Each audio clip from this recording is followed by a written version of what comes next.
Nick Price at the 9th hole. This is for birdie. He's been the leader here since day one, but now is 2 back. This for birdie, and he's within 1. Nick Price looking for a second victory in Memphis, but the leaderboard is topped by Jeff Sluman and Bob Estes. Final round of the FedEx St. Jude Classic in Memphis, Tennessee.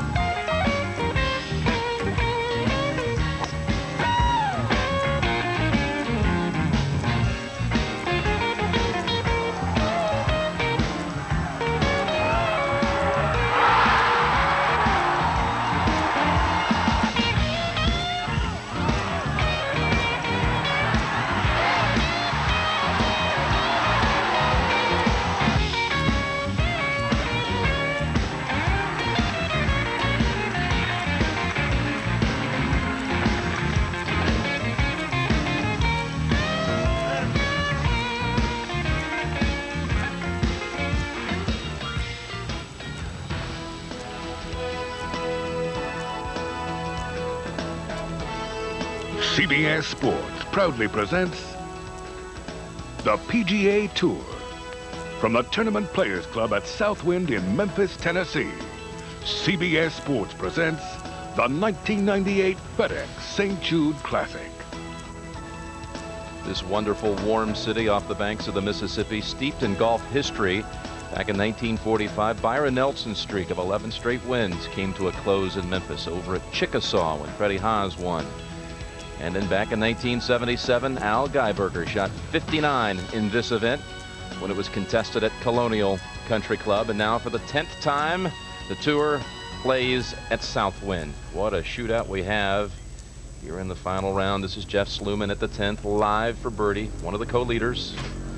10th hole plays 447 yards, and today the hole is cut 55 feet from the front of the green and only 12 feet from the left-hand side. So if you can play it from right to left, it's an easy pin placement to find. Sluman out in 32, 4 under on his first 9 today. Sizzling in extremely hot conditions today for the final round, and humid. And Nick Price now on the tee at 10. A little slight dog leg from left to right. There's a bunker on the right-hand side. It's 278 yards from where they're teeing off right now. Nick staggered at the start with a par at 1, bogey at 2, but rebounded with 3 birdies, where you saw his birdie at 9 as we came on the air. And makes its way out of the heavier rough just into the edge of the first cut. If it's any good at all, it's an easy pin to find because he's on the right-hand side. So birdies at the 3rd, 6th, and 9th holes for Price. Looking for a second victory in this city.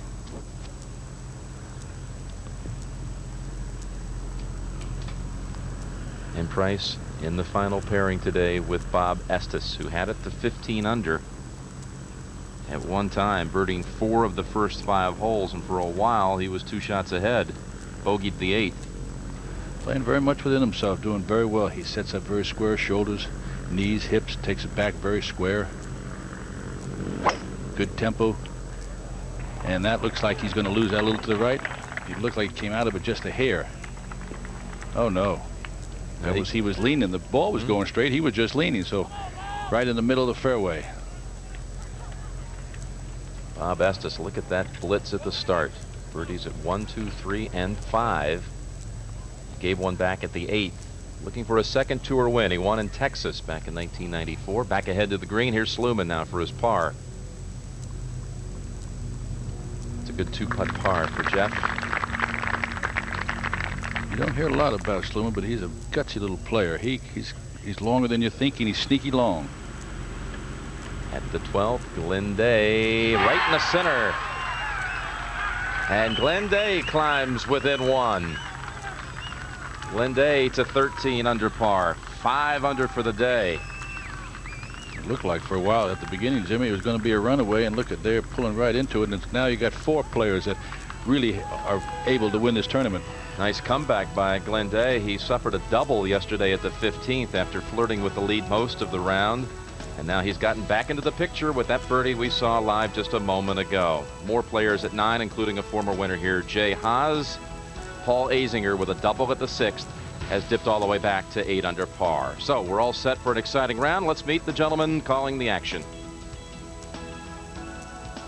I'm Peter Costas, and I'll be at the 15th hole. At only 385 yards, this dogleg to the left is the most birdied par 4 on the back 9. 85 through the first 3 rounds, to be exact. But miss the fairway, and you'll have a hard time getting it close to this back right pin placement today. I'm Gary McCord. I'll be on the 16th hole, a very fertile par 5 of 528 yards. This is going to be a birdie rehab center for the players. They've already had, after the first 3 rounds, 178 birdies and 12 eagles. You're going to go out of here with a smile, because the last 2 are going to cause a frown. I'm Peter Osterhaus. I'll be reporting the action from the 17th hole. 464 yards. It's the longest par 4 on the course. Very important to hit the fairway and to hit the middle of the fairway, because trees pinch in at 300 yards. For a straight drive, a very accessible pin placement today, and a chance for a birdie for a potential winner. And I'm Jim Nance. Ken Venturi and I will be describing the action at 18. This par 4 plays is the 2nd most difficult hole at Southwind. It is defined by the presence of water everywhere, especially on the tee shot, which is so terrifying, all the way down the left with water and then bunkers on the right. And now let's check the leaderboard in the final round of the 1998 FedEx St. Jude Classic. 4 players separated by only 1 shot. Sluman and Estes in control, with Day and Price just 1 behind. For Ken Venturi, coming to Memphis, always a special treat. This is where you started your trek to the U.S. Open title back in 1964. Local qualifying over there at the Memphis Country Club. I know this has a lot of warm memories for you when you come back, but what do you expect you'll see here today? Well, they were predicting lower temperatures and less humidity. Well, they couldn't have been more wrong than that, because this is probably as hot as it was on Thursday. But if you like heat, Bob Estes is in the right place, because he said, I love to play in the heat. He got off to that fast start, birding 4 out of the first 5 holes, but you got to remember this.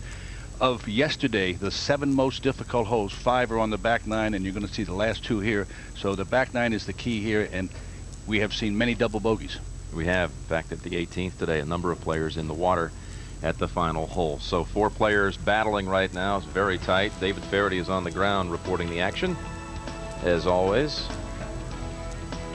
And a look at Southwind, again in its 10th year of hosting this event, which is celebrating its 40th anniversary. So we're out now to the action at 11, and that means Peter Costas has the mic. Thank you, Jim. 182 yards. Flag located all the way in the back right portion, the traditional Sunday placement. The tee is also back, and let's go to 10 first. Well, Estes in really superb shape here off the tee. Good drive, 272, and he can bring it from right to left. He's got all the shots. David? Well, that's from 175 yards with a 7-iron. On just catches under the lip of the cloverleaf bunker there, and that'll be an awkward little downhill bunker shot. 211. That was the swing of Jeff Sluman with a 6-iron. And safely on the green. He'll take that this week. This whole location, you just don't want to challenge the back part of the green. Back to 10. All right, Nick Price, his tee shot. That has got to get Nick pumped up a little bit, because that was, to me, was a tremendous length to try to hit that 7-iron. And the one thing you want to do here was to take that bunker out of play, David. Well, that's right, Kenny. Price has 163, and not a bad line, the semi-rough, although he may find it difficult to spin this. He's got 8-iron, so he's going to have to go ahead and hit this one. He'll draw it. Little break. His tee shot skipped out of the heavier stuff. Doesn't like this one, though. That's catch a bunker. Well, that's short and left. Ooh, that doesn't look very good. That's right next to the tree. May have just gotten past the base of it, enough to be able to give him a backswing. It'll be close. Almost stymied. I think he'll be able to have a free pitch at it. He's 1 back. Sluman and Estes lead.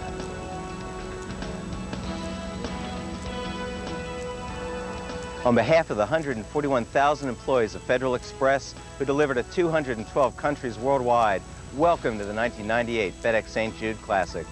FedEx is proud to be the title sponsor of this event for the 13th consecutive year, and continues to support the St. Jude Children's Research Hospital's ongoing commitment to finding cures for tragic childhood illnesses. As FedEx celebrates its 25th anniversary, we commend St. Jude's achievements over those same 25 years in significantly raising the number of children cured of the most common form of childhood cancer. This is an incredible accomplishment that FedEx is proud to support. FedEx wishes all the players in this year's FedEx St. Jude Classic Tournament the best of luck.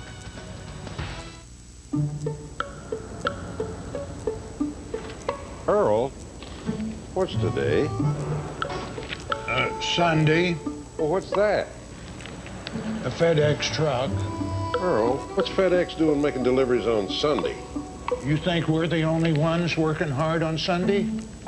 Now FedEx delivers on Sunday because the world works 7 days a week. Well, back to the grind. Sunday delivery from FedEx. Somewhere in the world, a player is standing over a putt worth $300,000. Far away, another player is standing over a putt worth $1. And yet, oddly enough, the beads of perspiration on their foreheads are exactly the same size.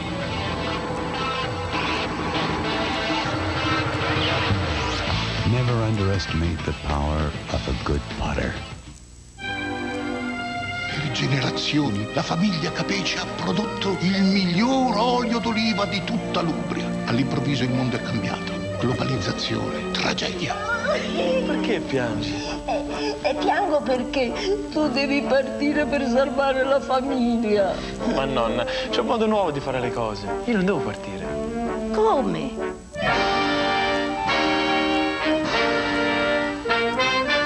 Mi fai piangere per niente.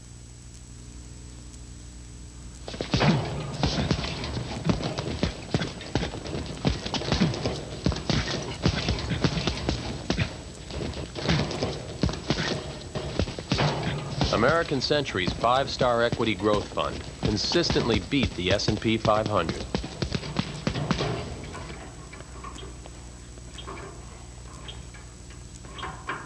Call 1-800-321-3219. You mean Stephen King, whose books scare the living daylights out of everyone, is scared to go on television? He was until Leslie Stahl talked him into it. 60 Minutes, tonight. At the 10th hole, Nick Price, he is in the clear, Kenny. That is a break.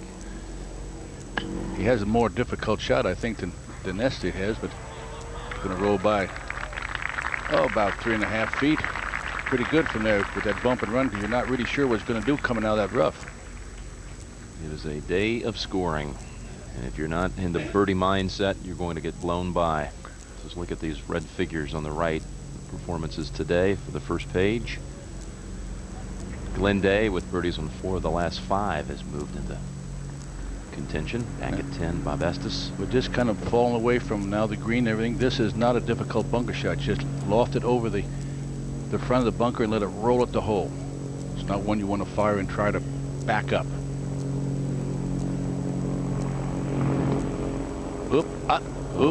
What a... He really didn't have the lie for that one, Kenny. It was kind of sitting down a bit. He knew that one was going to, when it hit, it was going to really release, so he tried to play it very delicately. Sometimes when you hit a poor shot, what you have to do is accept it and make sure you don't make worse than a bogey. To 11, Peter. And the birdie effort of Jeff Sluman to take the lead outright. Now, well lagged. He has parred this hole all week long, and when he taps that one, then it'll be his 4th straight 3 here at the 11th hole. Jeff with birdies at 1, 2, 3, and 5, and that's really the part of the golf course you have to attack. You have to take advantage of the first 5 or 6 holes. A few holes in the middle of the course that you can take advantage of, and then you kind of hang on toward the end. Back to 10. And now the 4th shot coming for Bob Estes. And David, I thought at first he might have a little problem with his stance, but doesn't appear so now, huh? Well, no, he's got a perfect stance out, but there's a lot of sand there. You can see just with his practice swing kicked up some sand, so he needs to make sure he gets the ball first with this one. And the ball pretty close to his feet, which makes it more upright. Slow down. And that'll be a little test right there, David. Well, I think in an effort to catch that one just a fraction thin, he just gave it a little too much. To 13. Glenn Day's second shot of the 13th. He's not in the good spot for the front left pin, tucked behind the bunker. He's coming from the left side and from the short rough. Just birdied the 7th, the 9th, the 11th, the 12th. And that was probably the only play he had. The bunker so close to today's pin placement. He made sure he got it on the green. Long putt for a birdie. Back to Nick Price. And Nick Price playing in his third event, 3 weeks in 3 different countries. British Open, played in Holland last week, now here in Memphis. Kenny, he made a recent equipment change with his putter, switched to a face balanced mallet putter after really feeling let down with his putting at the U.S. Open at the Olympic Club. He's got it very good. It lays very good because he's got the whole sole of the putter on the ground, and he can make a pendulum stroke. He wants to take it back low. See how low it is? Takes it back low and follows through low, and that's a good example to copy. And that's some 4 for him. Nick Price, twice a winner of the PGA Championship in the 90s, 92 and 94. He'll be in the story there at Sahalee. We'll have a prelude to the season's final major. Special preview next Sunday, 3 o'clock Eastern time. And then let's remind you, we're 2 weekends away from this season's final major at Sahalee outside of Seattle. Just a beautiful sight. We look forward to being there. Back to the play at 13. Glenn Day's second shot was recorded, now live for a birdie. Right to left, downhill at the end. And the stroke is good. Will it make it? What a great birdie. He played safe on the second shot. Conservative play, which he had to do. Still makes a birdie. 6 birdies, no bogeys today for Glenn Day. 72 yesterday following his second round of 64. So calming the crowd. Back to number 10. And Estes for a bogey at the 10th. Be careful with this. Ooh. Oh, man. Side door, but a 5. He had a 2-shot lead today at one time on the front. And now he's one back of Sluman and Day. To 16. 16th hole. This is a par 5, 528 yards, and these guys are absolutely tearing this hole up. Scott Hoke goes to 10 under with that birdie. And you can see Glenn Day right to the top now of the leaderboard, along with Jeff Sluman. That bogey by Bob Estes drops him 1 shot back with Nick Price. It's hot, and the birdies are flying out here.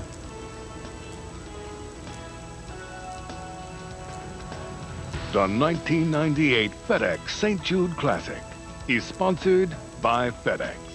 Now FedEx delivers on Sunday because the world works 7 days a week.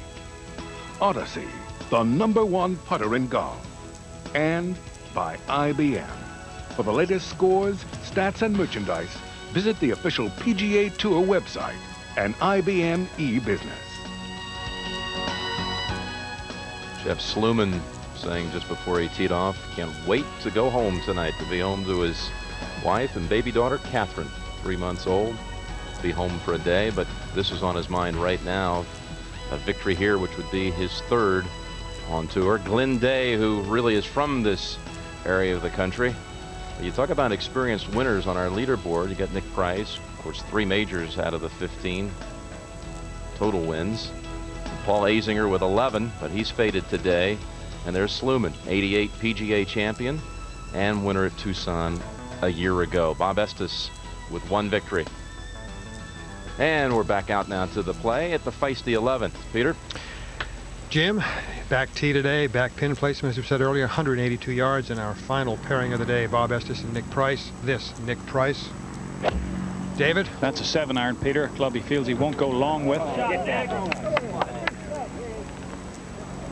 So important to feel comfortable with your club selection and your yardage here at the 11th hole today. You do not want to be long. That is certain bogey or double bogey. Bob Estes now has actually led the field in birdies for the first 3 days. He's made more than anybody, but he's also made more mistakes, which fits into his feeling that his ball striking has been somewhat erratic of late. David, how's it been so far today? Well, again, it's been a mixed bag, Peter. He's had a lot of good shots, some bad ones. disappointing one at the last, obviously, making a bogey there. Well, that's why he's been working so hard with his putter, because the putter can save erratic ball striking. Well, he has 7-iron also. Put it in the bunkers yesterday with not a particularly good shot, so let's see what he does today.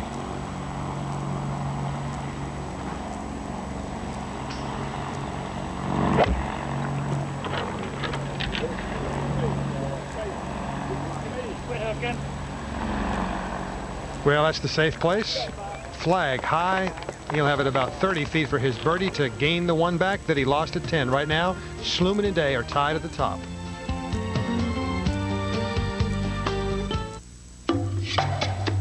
You see coffee. At Sprint, we see data. Data from the field that works to project the future and allows access to information that helps people work together to achieve results on a global scale. A rich, robust blend of data that business relies on every day. Because business runs on data, and data runs on Sprint. This morning, strange things are happening all over the world. Shops are about to open empty. Parts suppliers are partless, and assembly workers have nothing to assemble. Is this any way to run a business? With FedEx it is. Every morning the world gets just what it wants, just when it needs it, without expensive warehousing. Gone today, here again tomorrow. Now that's the way the world works.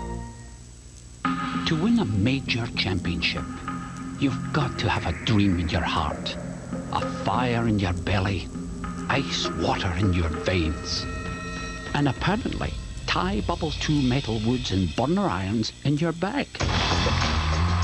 Tailor-made metal woods and irons have won every major championship this year. Why not try a set for your next major?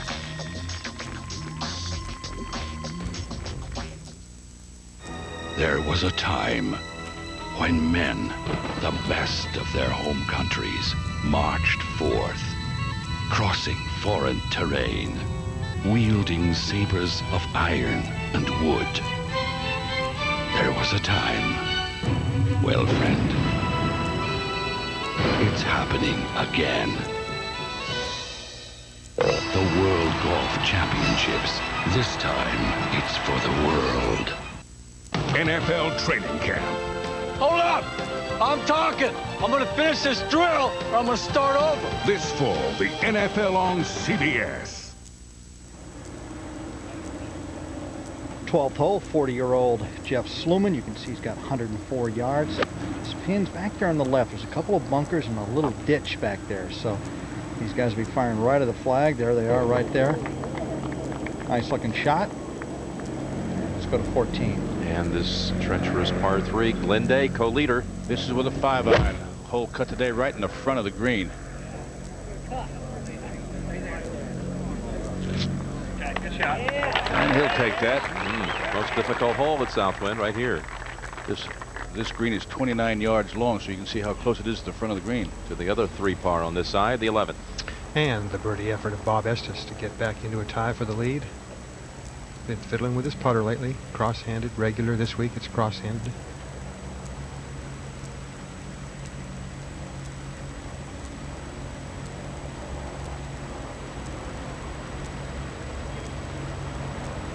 And perfect weight to that effort. He has a foot left for par. Let's go to 12. Okay, now live, Jeff Sluman. This is for the lead right here. It's hooking. Is he going to get there? Oh, he's begging. He's begging. Went to his knees. Jeff's had a very nice year, right about $400,000. Third place finish at Colonial. And those players will just kind of hang around on you, and you got to watch him. Let's go to 11. And Nick Price now. Birdie effort. David is getting really warm, and this is a point in the round where, especially for these guys, they're going to have to maintain their focus and just kind of grind it out, aren't they? Well, this is also a still spot on the golf course. Absolutely no breeze, just boiling hot. Nick Price has a much easier putt than the one that Bob Estes faced. It's got on the other side of the ridge, just a little left to right in it down the hill.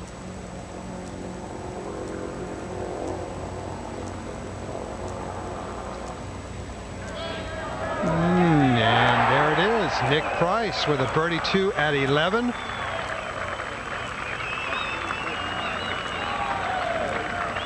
A well-struck 7-iron, a well-struck putt.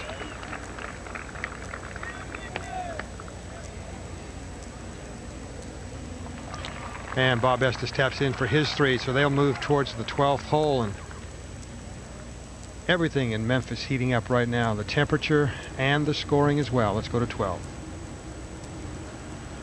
Jeff Sluman now, paying attention. There's a little putt, couple of feet. Co-leader now with Nick Price after that great birdie on 11. Water comes into play on a lot of these holes in the back nine. You get it going a little crooked. Could add to your misery. That doesn't add to his misery. Hits it right in the middle. Now Jeff will go to the 13th hole with no water around it. Let's go to 14, and we can see some water there. 3 tied, including this player, Glenn Day. Grew up in Mississippi, now lives in Arkansas. Big following here in the Mid-South. He's had quite a year, including a remarkable stretch right around Augusta, trying to get into that tournament, failing to, but then backing it up with another superb showing at Hilton Head. Second stretch he had. I'm talking about a stretch here. He started the day at 8 under par, and then started at number 7. He made bogey, and then he started birdie, and then he is really making some birdies. He's made 3 in a row. This to go 4 in a row on the back 9. This is a player who's making a run at a spot on the President's Cup team. 6 under for the round, no bogeys. Man, that is some playing. And that wasn't one of his better efforts coming down the hill, left it short and to the right. But when you don't have to mark it, you know there's no problem.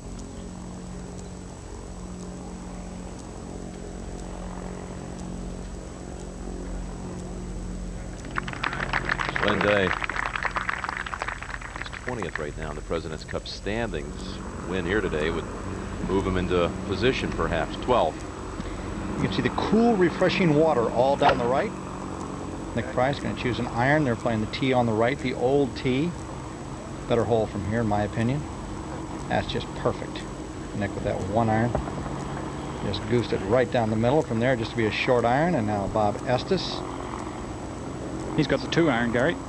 See, Bob's feet are a little closed, and his shoulder is a little open. Bob comes over it and hits a little cut all the time.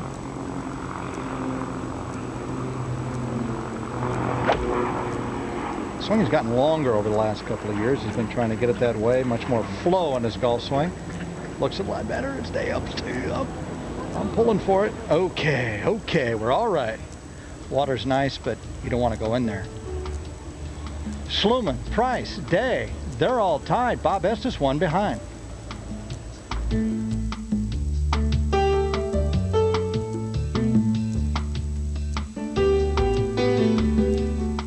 Announcing an amazing opportunity from your Nissan retailer. Instead of waiting till the end of the model year, Nissan is clearing out the 98s right now and offering $2,000 customer cash or 0% APR financing on every new 98 Nissan. Why wait for other model year-end sales when you can get $2,000 or 0% APR on any Nissan right now? This early model year-end clearance is only for a limited time. So for the best selection, visit your Nissan retailer today. These special offers end August 3rd. It's no surprise that medical technology is going places it never has. Thanks for joining us, Doctor. Or that a communications company is helping bring the world's most innovative treatments to the South. Do you see the cyst? You were correct. It's attached to the fornix. What may be surprising is exactly who developed this extensive telemedicine network. It's not AT&T. It's not MCI. It's Bell South. Thank you, Doctor. Oh, it was a team effort. From high-tech to healthcare, we're keeping you in tip-top shape. We know that 80% of all golfers slice. So at Cobra Golf, we've come up with a way to help you stop your slice and hit the ball long and straight. We offset the club head to same technology that's been used in irons for years. Offset helps square the club face at impact and helps stop your slice. Something you can't say about Burner Bubble or Big Bertha. So try the King Cobra Offset and find out how longer and straighter drives feel.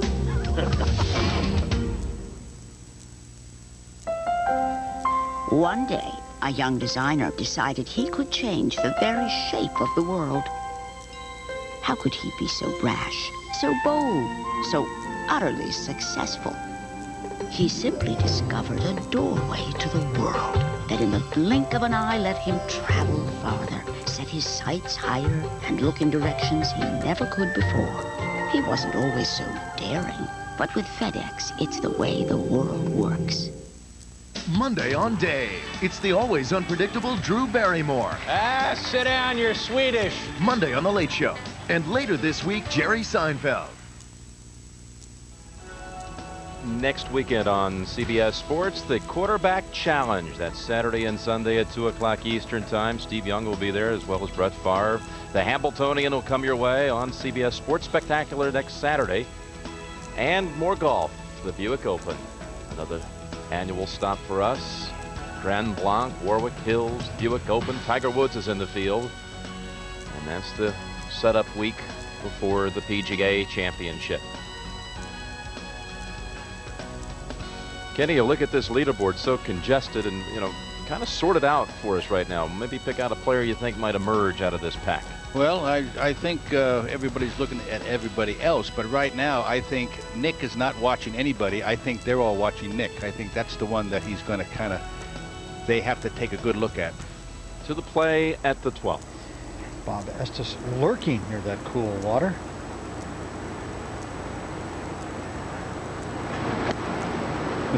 With the big 9-iron from 147 yards, Gary, hanging a little to the right. Oh boy, he did make a big swing at that, and that zoysia grass just went. And it's right in between the two traps. May have an awkward stance there. That thing will just growl at that ball. Nick Price, 15 tournament wins, has only won once since 1994. Nick has got to prove to himself that he can get back in that winner's circle. So he's fighting a one-man band right now. He's just going to go out, and if he can make a couple more birdies, probably get to 17 under, he's going to win this championship. But he's got to refresh his memory. 140 should be a nice 9-iron, shouldn't it, David? That's it. Be the one. Oh, be the one. Let's all watch. Ooh. Ooh. I thought that might spin back at him. Looks like his iron game is right on. A 1 on 11. He just pegged right at it after he pulled it on 10. Got a good iron shot here, so he's settled that down. Let's go to 13. Jeff Sluman's second shot, pin just to the right of that left bunker. Ball started well right, trying to work it right to left from 171 yards. A big 7-iron for Jeff Sluman. Right yardage, wrong direction, and back to the 12th. Nick Price plays very well here. He's a leading money winner here in Memphis, and I have an idea, David Faraday, that this time of grass, this is zoysia. This is a lot like your welcome mat in front of your door. It's that thick, and he has a very powerful swing. He goes through with his iron shots very powerfully, and I think he can control his distance much more than a guy that tries to sweep it off this grass and maybe get stuck once in a while. Well, he grew up on kikuyu grass in southern Africa, which is very similar, and you're right, it needs a really positive kind of a hit to get through this, so it definitely suits him. He's striking the ball. I talked about on the driving range, striking the ball wonderfully. If he can get that putter right there, that putter to go, he says 1.5 strokes less per round. He says he'll be world class. And that's not many when you're talking about 1.5. Nick just does not like fast greens. He has never liked fast greens. His stroke is a lot like his golf swing. It's short and quick. It goes real fast. And when you get to fast greens, you've got to have that Ben Crenshaw, Phil Mickelson kind of stroke, and nice, long, and lazy. These greens, they've got to keep them wet this time of the year to keep them alive. So these greens are not that fast, and he just feasts on these things. Now, David, this is a little downhill, a little lie, a little below your feet, a little of this, a little of that. Give me a prediction here, other than he's not going to fall in the bunker. Well, he's a little on his tippy toes here. You know, there is a danger. He's just getting his left foot back out of the way there. Really, you know, with the ball lying as well as it is, pretty straightforward shot. In fact, you know, pretty holdable. Now, we got things on our wrists because our wrist hurt, or are those to keep the sweat off the hands because he wears no glove? No, I'm thinking that's sweat. Ah.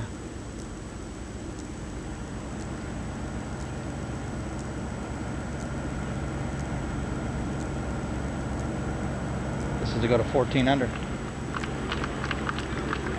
A glancing blow, he'll have that 2.5 footer nicely done. Bob Estes back in '93 led the PGA through 63 holes. That was at Inverness, later won by Paul Azinger. And the PGA Championship returns to CBS August the 13th through 16th. We'll have late night coverage on Thursday and Friday, complete 18-hole coverage both Saturday and Sunday. 2 weeks away. Let's go back out to 15. And our first look at this 385-yard dogleg to the left par 4. We're looking right over the shoulder of Glenn Day. Not the best angle in the world. He'll have to deal with the trees a little bit. The hole is located back right. He has only 95 yards. Look for this to probably be flag high and about 10 or 15 feet left of the hole.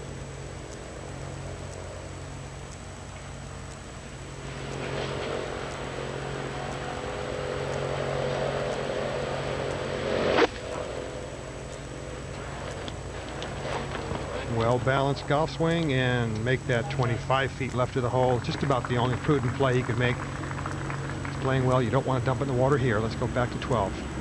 And now Nick Price for the lead. Birdie the last hole. You go in flows. That'll ruin your flow right there. Ball just trickled by the right edge and lurched a couple of feet past. We'll go to the change. Let's go to 13 now. Jeff Sluman for the lead. A tricky one all the way across the green. Glenn Day made it look easy. Not so lucky for Sluman, but an easy par. Stays at 14 under. Just like Day, not a single bogey on his card. 4 birdies. Back to number 12.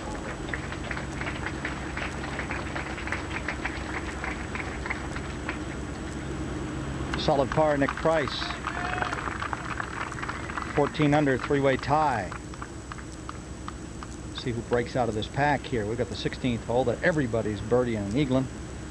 And what can you do in the holes in between? You got the 2 finishing holes are very tough.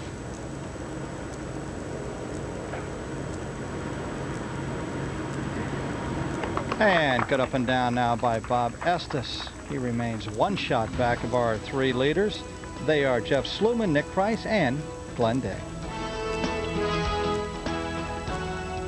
CBS Sports presents Rules of Golf with Gary McCord, sponsored by FedEx. Now FedEx delivers on Sunday because the world works 7 days a week. Well, George, it's got to be around here somewhere. Oh, here it is, right here. I'll tell you what, the way I've been hitting it today, I've seen more stakes than Dracula. All right, let's see if we can get it back in the fairway. Man.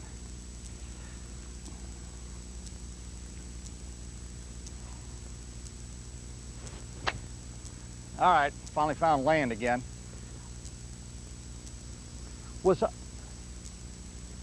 Stay tuned after this message. I might have incurred a penalty here.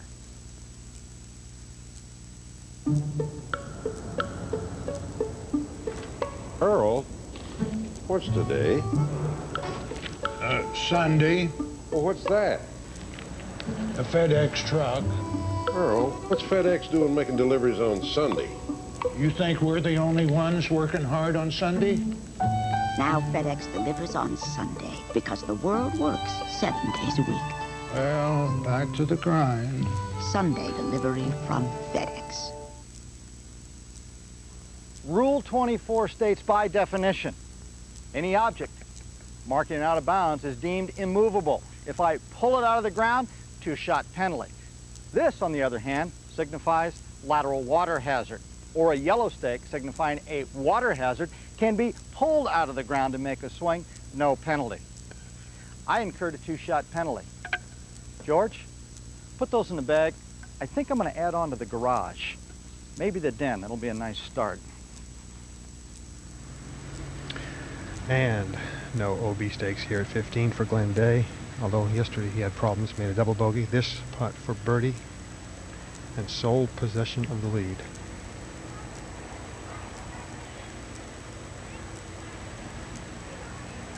It's a relatively quick putt that will move to the left.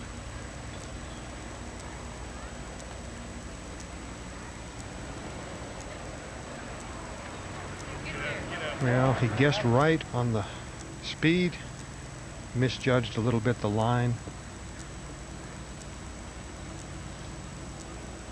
So after converting that, it'll be a par 4 for Glenn Day, and he'll remain tied at the lead. And our overhead shots, courtesy Goodyear Blimp Stars and Stripes. That one based nearby where I used to live in Pompano Beach, Florida. Beautiful shots. 100th anniversary of Goodyear Blimp. Back to 13. And 7 bunkers in view from the tee at number 13. Nick Price ripping it up the left-hand side. Best view of the green. Maybe not the best angle into the pin, but certainly the best view of the total green area. Seeing the bunkers, the approach area. Now Estes. Fairway about 90 yards wide. It goes all the way to the right of that right-hand bunker. And that would give a better line into the pin, but not quite as good a view.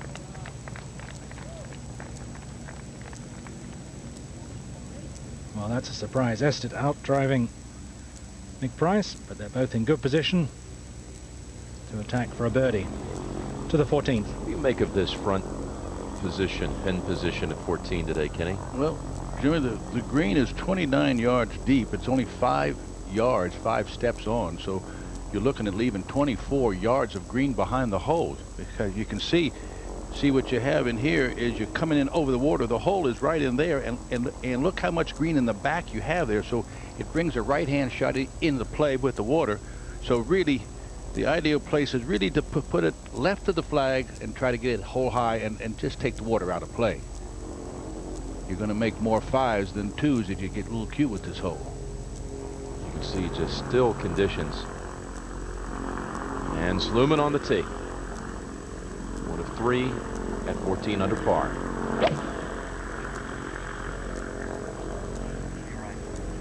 That was a 4-iron.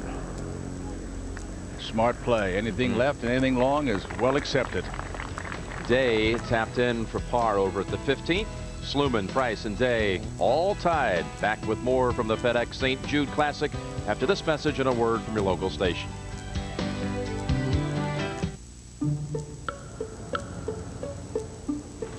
Earl, what's today? Sunday. Well, what's that? A FedEx truck. Earl, what's FedEx doing making deliveries on Sunday? You think we're the only ones working hard on Sunday? Now FedEx delivers on Sunday because the world works 7 days a week. Well, back to the grind. Sunday delivery from FedEx. To make it as a doctor in L.A., you have to have a lot of talents. I just happen to have excellent people skills. Diplomat. So, what's his name? Psychiatrist. Look, don't get me wrong. I think she's great. I think she's just a bit too idealistic. He's got the hots for her. Interior decorator. That waiting room now officially has more stainless steel than the morgue. It now looks like a place where people come to die. You don't get the concept. Father. Hi. I've seen her in the movies, naked, on cable. Which movies? L.A. Doctors, coming this fall to CBS Monday. This fall, the NFL on CBS, the way it should be.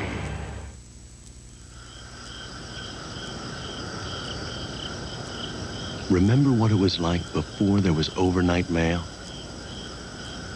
voicemail, and email? You actually had time to think.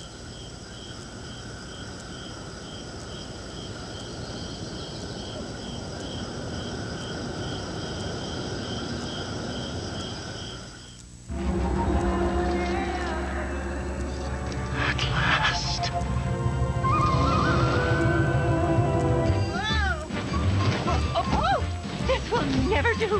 Whoa! Introducing the first luxury SUV that doesn't ride like a truck. The RX 300, like no other vehicle or value on Earth. Well, hello there. At your New York, New Jersey, Connecticut Lexus dealer. Today's golf tournament sponsored locally by Lexus. Bob Estes, big drive, just under 290, and a good chance to attack with a short iron. David? And that's with a 9-iron. Pretty good looking shot, Peter. Good full 9-iron, able to work the hands, move it a bit right to left, and an excellent chance for a 3.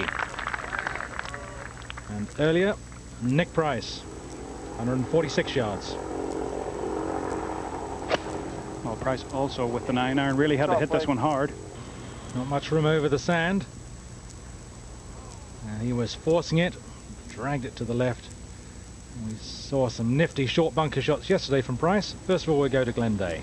Well, you can see where the tees are. They're way up here. This hole's 528, but you can see it's not playing that far. These guys are just launching this hole today. How about 215 birdies and 17 eagles so far in this tournament here on this very easy 16th hole? Stay tuned. Should be a feast.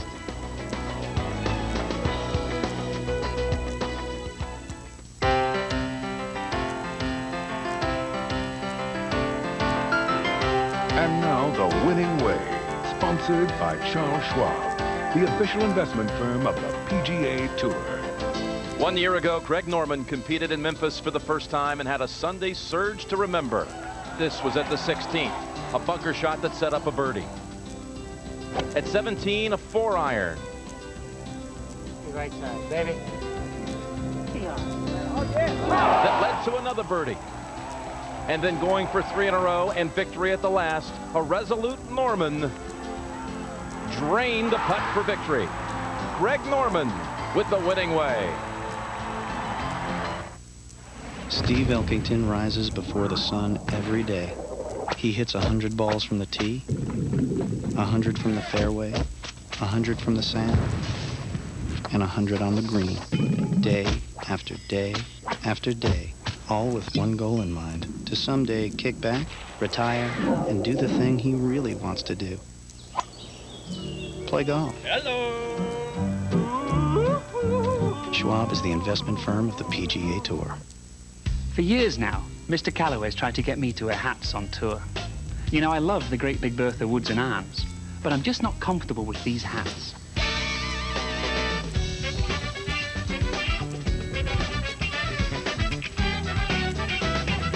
Hey, Monty, here's a hat you haven't tried. Thanks, Jesper. Nah. Let me fix it. Oh, alas, something sensible.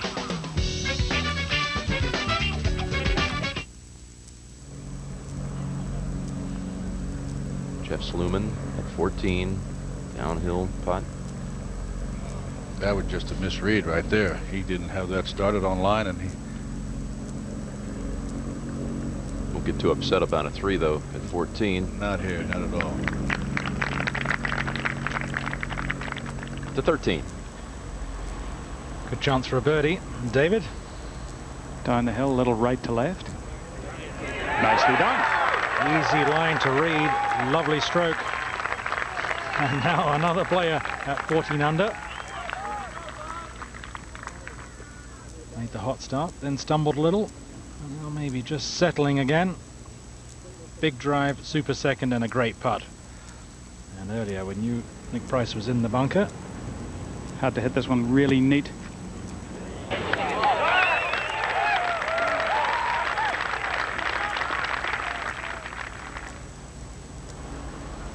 And now the putt, a good putt at number 9. It was a good putt at number 10 after being up against the tree.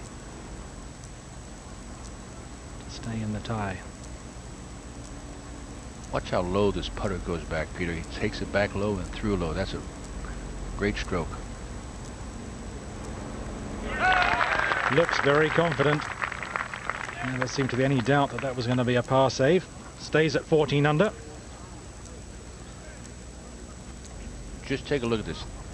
Just how low back, right by the right foot, hardly any daylight, and then low right past the right right past the left foot and puts a beautiful roll on it.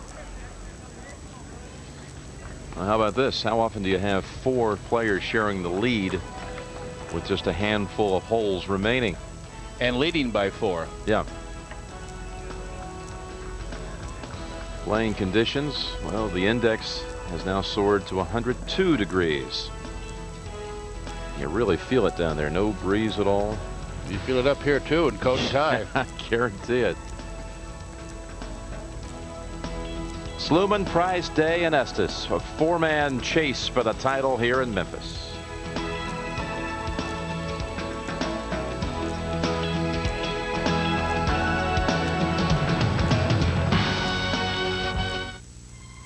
This morning, strange things are happening all over the world. Shops are about to open empty. Parts suppliers are partless, and assembly workers have nothing to assemble. Is this any way to run a business? With FedEx it is. Every morning the world gets just what it wants, just when it needs it, without expensive warehousing. Gone today, here again tomorrow.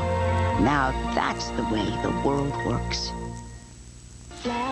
It's no surprise that Nashville is one fast-growing video production center. Stand by to take camera 3. Or that TNN has installed a digital fiber optic network that helps send video signals live, crystal clear, and pitch perfect to millions. What may be surprising is who helps TNN plug more fans into more music. It isn't AT&T or MCI. It's Bell South. From education to entertainment, we're playing your song.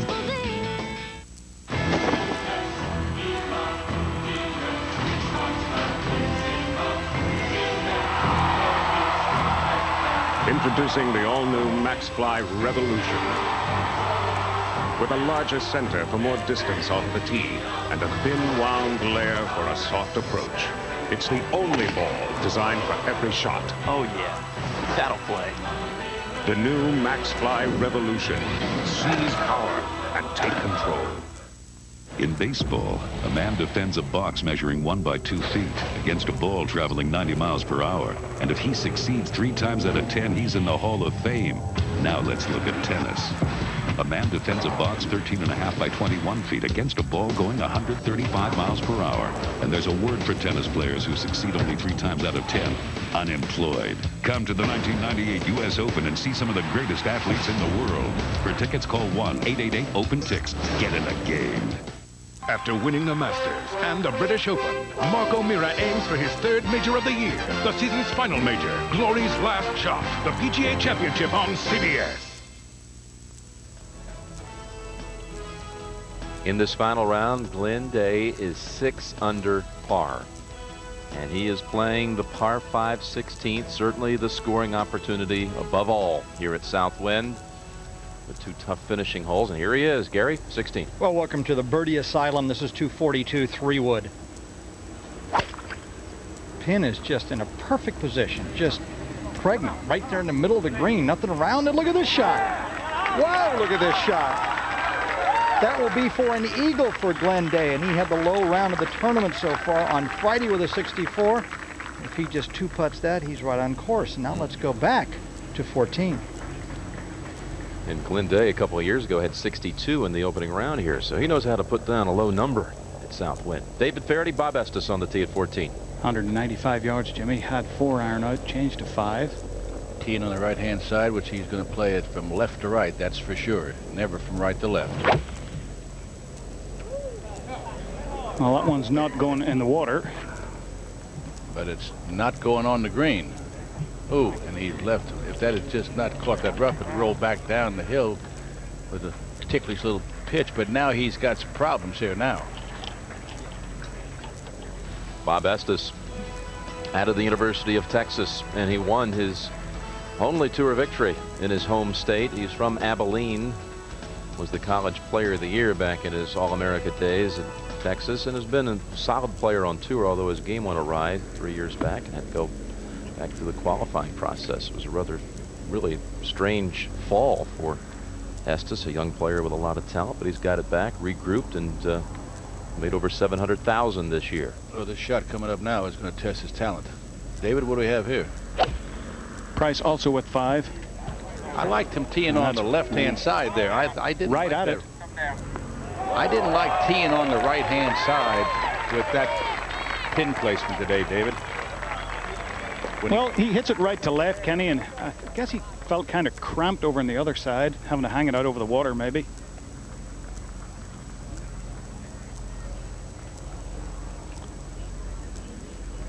Price tried the left side. See, Price is on the left-hand side, and he takes it more in straight away.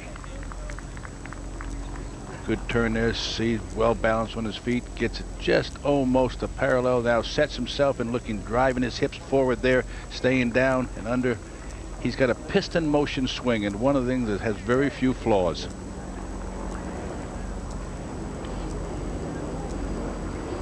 I would think Sahalee in Seattle would be a good course for Nick Price. Heard Gary talking earlier about the kind of greens he prefers. I think that'll be a good fit for Sahalee. If he's playing like this, he'll have a lot of enjoyment. No doubt. 15. And we zoom in now from behind. Jeff Sluman, 136 yards, 9-iron. This should be a perfect yardage for him.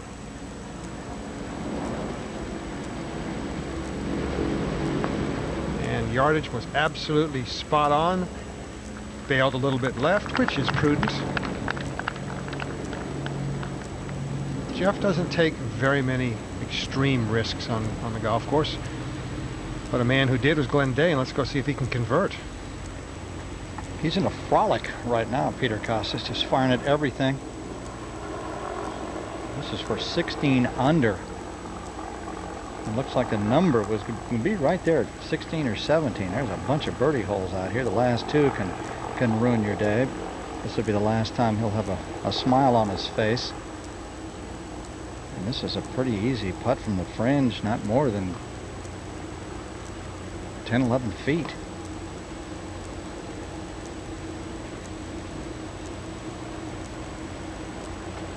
Remember, always try to be the first guy in. Let him shoot at you.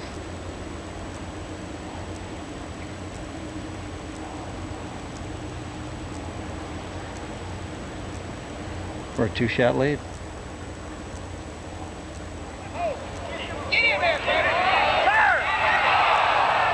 Oh, that had his attention for a long, long time. If it just lost its left leg there at the end, it would have gone right in. It was just hanging right on that edge the whole way. Solid, solid birdie. That's what you've got to make here at the 16th hole. He's telling his caddy, I can't believe this ball missed. You just watch his expression here. He's going, oh man, I got it. Came out of that thing dead straight. That thing being the fringe. Now he's going, oh, this is going to go in. This is going to go in. It's got to turn left. Oh, look, he's banging. He's banging the full genuflect with the knees. Ugh. Okay. I'm much better now after that call. Let's go to 14. Let's check out the lie first off for Estes. David, you've had a look at it. Well, it's not great, Jim, and he had a straight-face club out a minute ago making practice swings with that as if he was going to pitch it at the bottom of the slope and run it up. He now has the sand wedge out. And the very first thing he did when he got to the green was go down behind the flag and have a look at how much fringe there is there holding the ball out of the water. So you know he's worried about this one. That is for sure, because right here, I think if he doesn't make three here, I think he's in the gray area of even trying to tie for this tournament. It's a must that he makes three here to keep some momentum.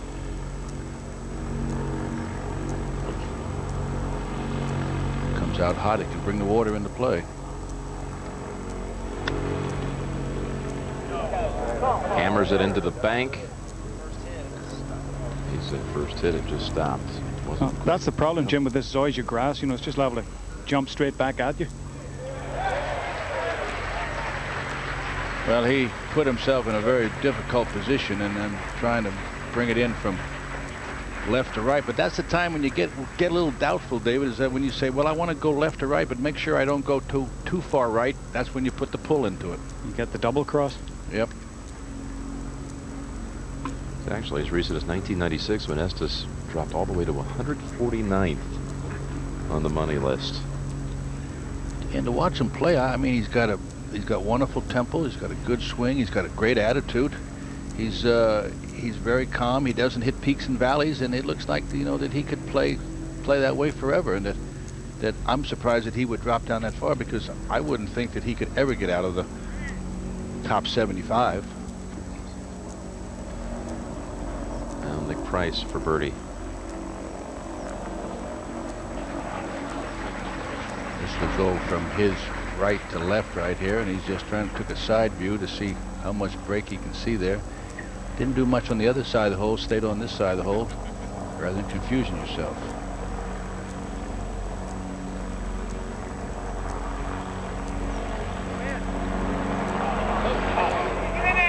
Good putt. Oh, kept waiting for that thing to turn in. He was too, and if it was just a little bit easier, it would have gone in, but that was just, it was struck very well. That stroke is very impressive today that he's doing. But he thought, and I thought, that that ball had to break more than that.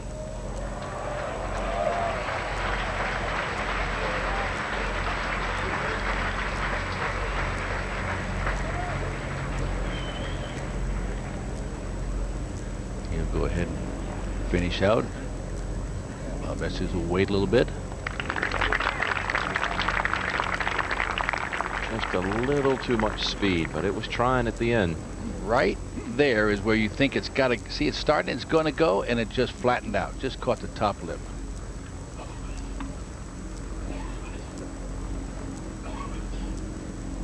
Nick will take next week off before returning for the PGA, making a third run at the, or a run at his third. This PGA. right now is a must there, Jimmy. Watch this. Not an easy putt either. Good 6 inches of break. Got to hit it though. Fooled by the speed. Bogey for Estes to 15. And the birdie effort of Jeff Sluman. He and his caddy, Mark Cheney, who's normally Curtis Strange's caddy, really worked hard on reading that putt, and successful they were.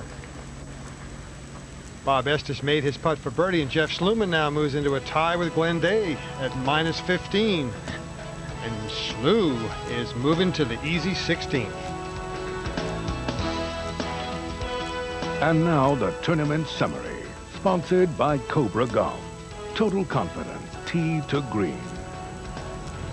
Nick Price has had a piece of the lead after each round, trying to become the first player in this tournament to go wire to wire since Dave Hill back in 1967.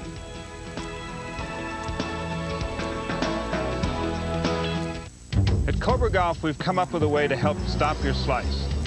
We've offset the club head to help square the club face at impact. If you want to drive it long and straight, try the King Cobra offset titanium woods. The King Cobra 2 oversized irons beat one of America's most popular irons and tests. So who do we beat? The original, top-selling King Cobra oversized irons. If you like those, you're going to love these. For everyone trying to beat the clock, Sprint introduces a world where time is finally on your side. Time is on my side. Yes, it is. Introducing Sprint Sense Anytime. Now, calls are just 10 cents a minute anytime, any day. So stop watching the clock and start enjoying your calls at a dime anytime. Switch now. Call 1-800-PIN-DROP. Time is on my side. The NFL Today on CBS set the standard for pregame shows. The great tradition continues with all-time rushing touchdown leader Marcus Allen, three-time Super Bowl champion Brett Jones, 49ers winningest coach George Seifert, and host Jim Nance. The NFL Today on CBS. Jeff Sluman ranks 134th in driving distance on the tour, an average drive of 265 yards. He needs to goose one here. Don't get in that rough. Oh, that's no good. That's no good. That went down and snuggled on him. So he's not going to be able to get any kind of club on that. You can see the green down there. Whoa, whoa. Hang on. Okay, I'm okay. 15th hole. Tough hole, huh? Nick Price going with the fairway wood. That's a ripper, Peter. Just on the right half. Should be in perfect shape. And it is.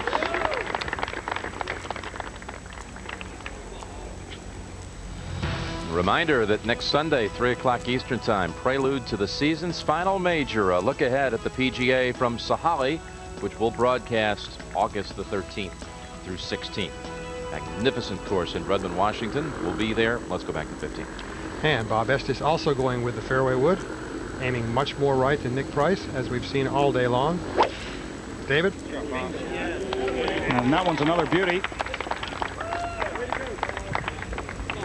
Well, finding the fairway is absolutely a must here at 15, and both players in our final group have done that. So they will have the option to get a little bit greedy, get some aggressiveness going here at 15. And as they walk to their golf balls, we'll be right back with more golf action from the FedEx St. Jude Classic after this message and a word from your local station.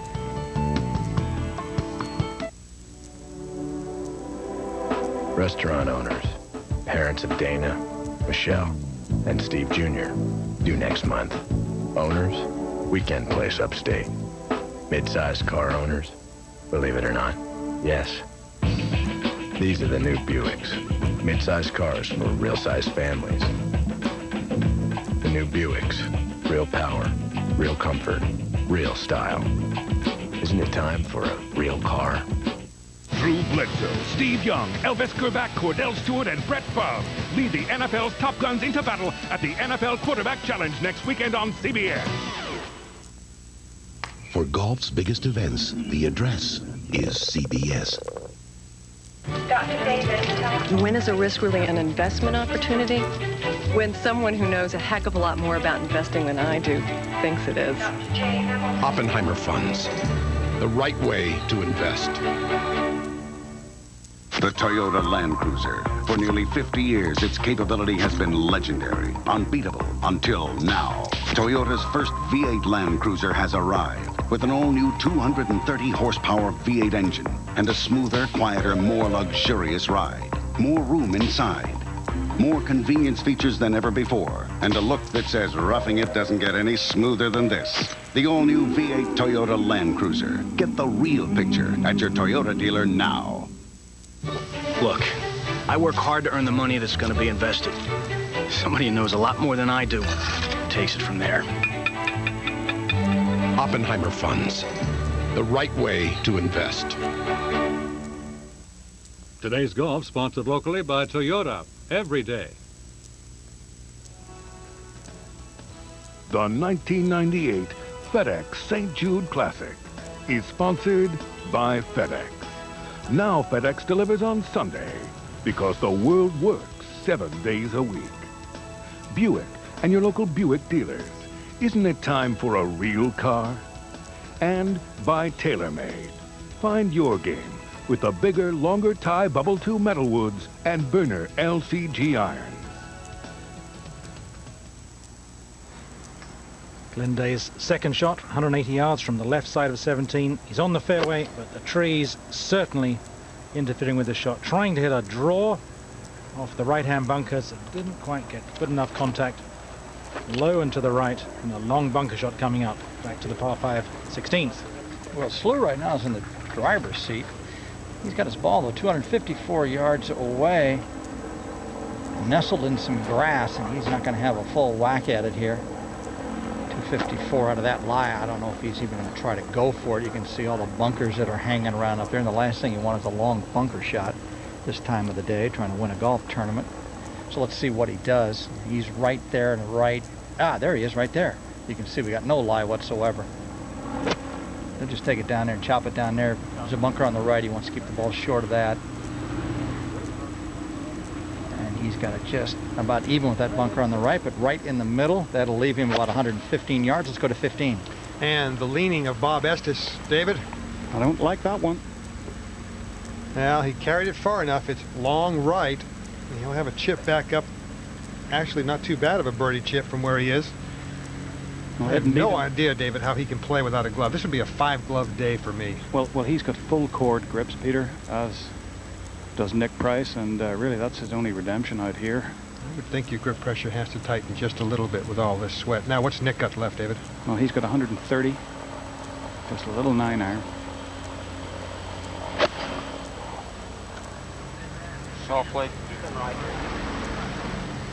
Yeah, he gets the distance pretty well. Prudent play, 20 feet left of the hole. So Nick Price will be putting for birdie. Bob Estes will be chipping for birdie here at 15. Trying to catch Jeff Sluman and Glenn Day.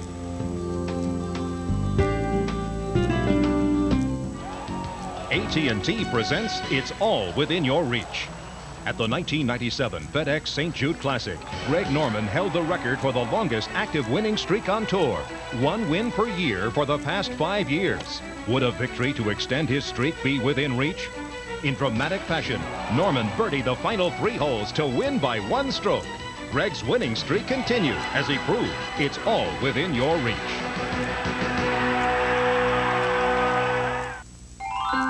With AT&T One Rate Plus, it's $2.60 to make a 26-minute call from Boston to Miami. With 10-10-321, it's $3.63. With AT&T One Rate Plus, it's $1.90 to make a 19-minute call from New York to LA. With 10-10-321, it's $5.31. Using One Rate Plus, most calls from home cost less. One low rate every day, all the time. So if you want to start seeing things clearly, give us a call. One day, a young designer decided he could change the very shape of the world. How could he be so brash, so bold, so utterly successful?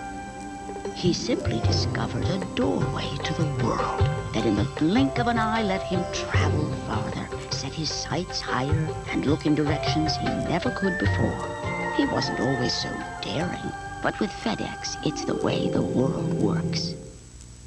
To win a major championship, you've got to have a dream in your heart, a fire in your belly, ice water in your veins, and apparently tie bubble 2 metal woods and burner irons in your bag.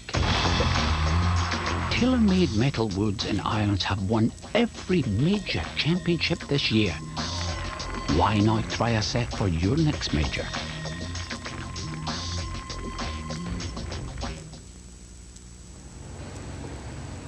Glenn Day, front right bunker at the 17th, uphill lie. Didn't swing through it, rather steep into the ball, trying to carry it further than that with a bit more spin. So not the best of bunker shots, back to the 15th. And the chip shot of Bob Estes. A quiet dead hand player with his full swing, a quiet dead hand player with his chip shots. Oh, he gets aggressive with that. And obviously felt very comfortable with that. As you can see, he took the flagstick out.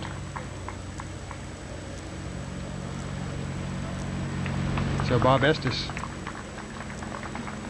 safely converts his up and down here at 15. Let's go to 16.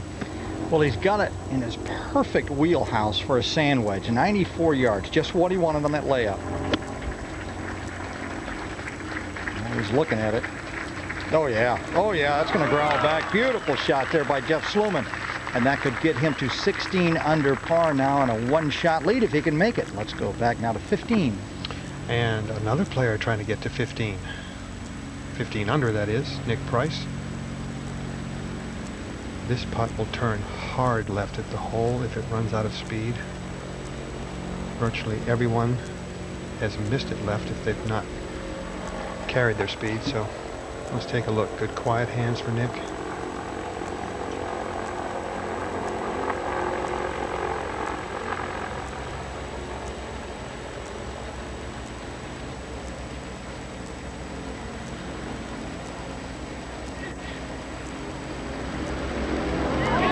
Put it out far enough. He just didn't have the weight to get to the hole. He read it correctly, just did not hit it firmly enough, so Nick Price will make a 4 here at 15. 3 under for the day, minus 14 for the tournament. Let's go to see what our leader's doing at 17. Glenn Day, as usual, taking his time going through his routine. Had what he described as a really good year in 3 weeks earlier this season. Second at the Players' Championship, third in New Orleans, second at Harbortown in the MCI. Is for a par. Read it beautifully, good stroke, big putt to save par, stays 15 under. Of course, Sluman with the excellent chance to move to 16 under, but a tough finishing hole, a lot can happen. It wasn't the best of bunker shots, but a very good putt. No bogeys on today's round. That was a great save. Up over the ridge to the 18th tee. And trying to join this list of first-time winners in 1998. Started off with a foreign touch to it. Parnevik, Westwood and Dodds. And then Hayes, Durant and Brown, 3 players who had paid their dues on the Nike Tour, going to the qualifying school, playing overseas, with their first wins. Back to the 16th. Well, Glenn Day, great par there. Now he's at 15, tough last hole. Got to think he's not going to birdie that. He's going to finish at 15. Jeff Sluman now got a birdie putt here. This could go to 16. Nick Price still right behind him, long enough, easily long enough to get to this green in 2. He's at 14. Bob Estes, I don't know, 13. So we got 3 guys, and we got a beauty off the tee. I think Nick will eat this par 5 alive. I'm going to pencil him down now for a birdie after that. So he goes to 15. Wow, we got 3. This is a huge putt, in other words. Let's go to 16. Oh, yeah. Oh, yeah. 16 under par. Jeff Sluman, as they're battering this hole. So now he's got to hang on, look for a birdie the last 2, but don't stumble. 16 looks like a good number right now. Looks like a very, very good number. Let's go to 18. Look out here. Water on the left. Set of bunkers on the right. This one you got to be positive, Jimmy. You got to trust your swing. You got to take the water. You got to take the water out of play. You got to knock it between the water and the bunkers there. But that side of the fairway is much better. Stay right. Stay right. He pleads. Nope. That's what you had to do. You just had to take that out of play. No matter what you're doing. That's the one thing you couldn't do. Now he's looking at a long third shot after he drops out. So all his hopes of really taking his championship is fading fast.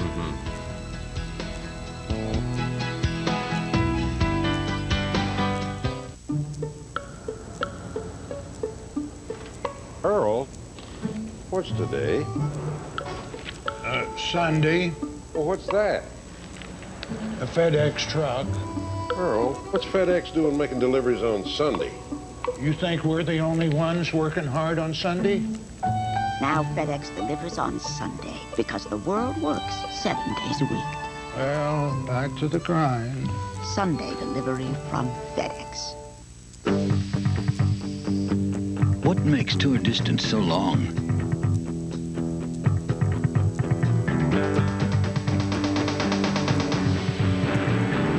What gives it such exceptional feel?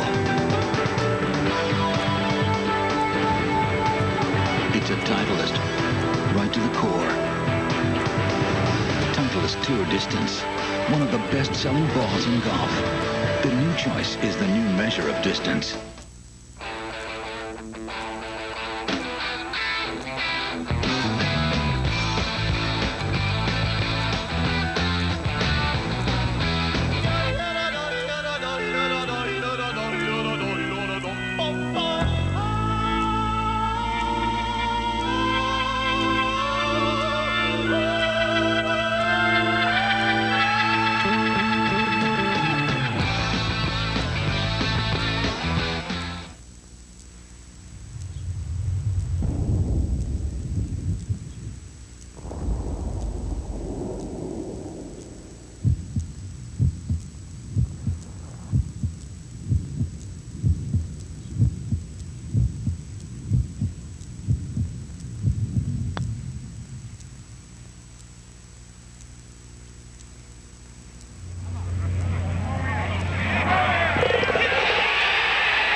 Sports is online and burning up the internet. For round-the-clock, up-to-the-minute sports news, breaking stories, and the latest scores, fire up cbs.sportsline.com. PGA Championship on CBS, the season's final major. Sahalee, outside of Seattle, will be the site. And Glenn Day. And, well, we'll see how he rebounds, but great anguish here at the last. The most stressful shot you certainly face all day from the tee is this drive at the 18th, and he has found the water. looked like he was going to make eagle there at 16, and then what a marvelous save that he had there at 17 with that poor bunker shot, and he really didn't have that hard a second shot. What is it from up there? Right here we have 64.85.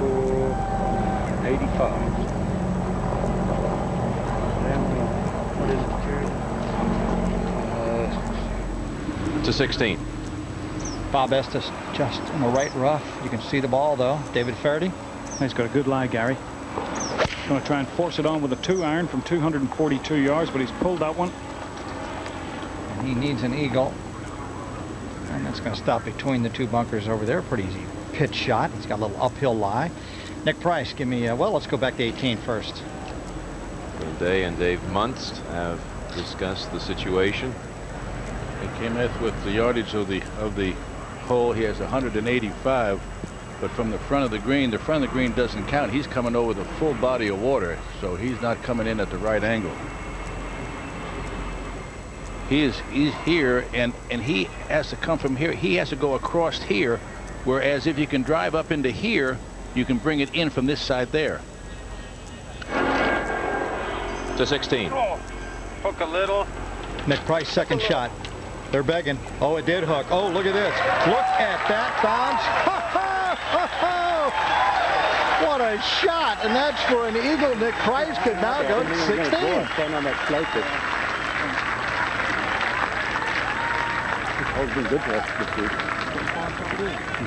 Hole has definitely been good to him. He's had eagles the first 2 days, and this would be for his third out of the 4 days. And now let's go to 18. Glenn Day somehow needs to find a way to knock this stiff.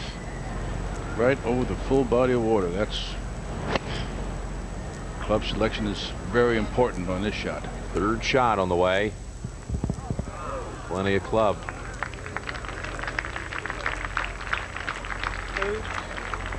Yeah, a major oops. But this was the tee shot that brought on that oops, but good-natured about it. Give him credit for that. When it took off, it didn't look like it was going left, so he just keep going right, but he drew it in there, and it was not the shot to play off the 18th tee. Nick Price just a, what, 5-footer away from eagle that would join Jeff Sluman at the top of the leaderboard.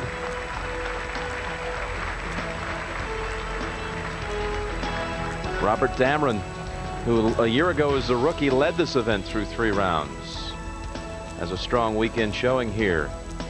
Over the weekend, he was 8 under par. Actually, 9 under was Dameron through Saturday and Sunday. Randall Chambly, he had some day going for a while there, Kenny. Yeah, he looked like he was really going to go shoot. He got to 7 under par. A couple of bogeys brought him in at 66.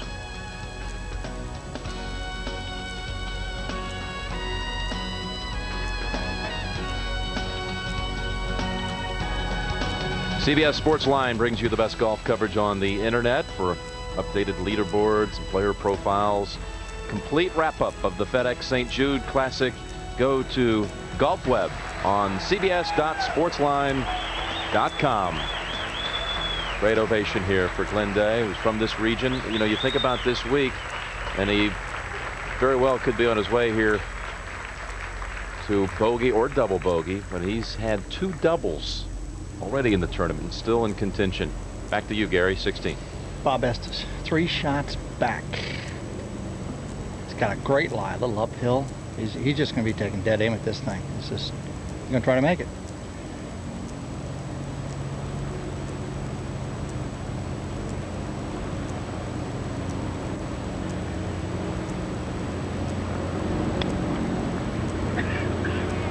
Well, you can see what he was very aggressive with that shot. And it got went by over there in the fringe, but he was definitely going for it. This is not a time to lag when you're 3 shots back. And Nick Price just flung. David Faraday, you were down there. We didn't get to you in time. How far did he have and what did he hit? Well, he had 223 yards, 210 to the front, and felt it was just a nice solid 4-iron, but that was really a nice little bounce. It was a very crooked bounce there at the end. It just lurched right at the hole. Let's go to 17. Jeff Sluman, very accurate for his birdie at the 16th, but not accurate off the tee at 17. It's rough and a stream crosses the fairway. What can he do? Well, it's a very aggressive play coming around the tree, over the rough, and just on the front of the green, but 65 feet from there, uphill, a number of breaks to deal with. And now Bob Estes.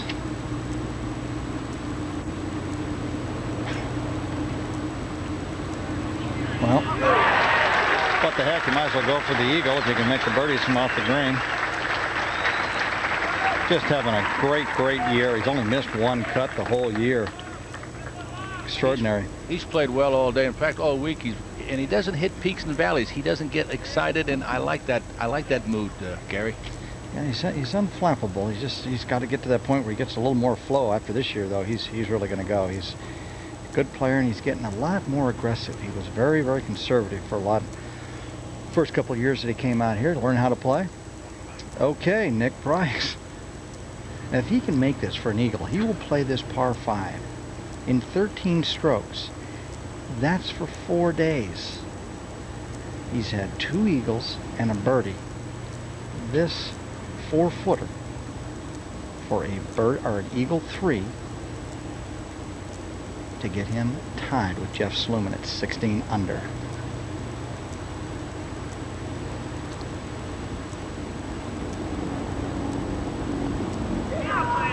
Good. Nick Price. We're engaged now. Ah, a little smile.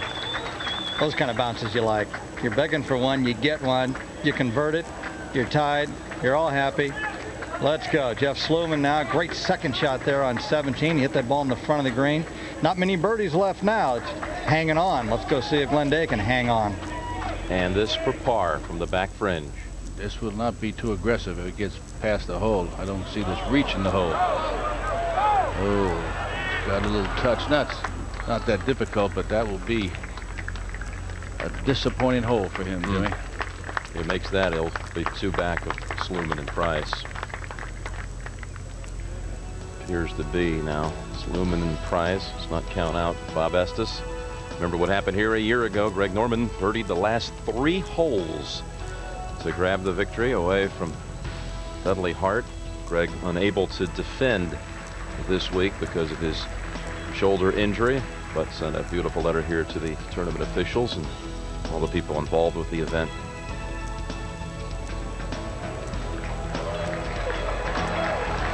That's something else. Talk about defending out on tour. Being able to defend your championship, it sure is a letdown when you don't get to go back and do that. Oh, it is, but he had to have it done, and so that's the thing about it. But I always feel that anybody that wins a tournament is obligated to return to be defending champion, no matter where or when it is. Dameron now has this putt for bogey. It's surprising to hear that, I mean, day here for bogey. The Tigers considering not playing in Atlanta next year to defend. A 5 for Day. 65. What a final round. Look at the second and fourth round scores for Glenday. Again, could almost qualify him as a local. Raised down in Mississippi, lives now over in Arkansas. A lot of friends here. Very likable man, Glenday. Back to 17. Jeff Sluman from the fringe at 17, up the hill all the way, over a ridge and then turning right to left. Not bad from where he was. Ticklish downhill left to right for a par. Says he's played a number of good rounds on Sunday, just been beaten by a better round. On the tee, Nick Price. Well, that's an absolute rip snorter there. Right down the middle. And very important to find the middle of the fairway. You can be on the fairway both left and right and be blocked by the trees. Seek the drive by Price, who's part this hole all 3 days. Bob Estes, a par and 2 birdies on the 17th. Last year, the most difficult hole on the course. Not the case in '98.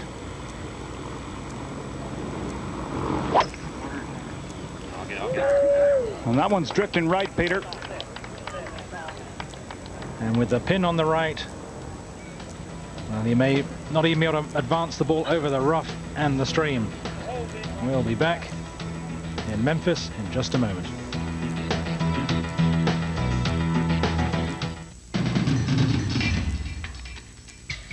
This is the number of tournaments won with an Odyssey insert putter.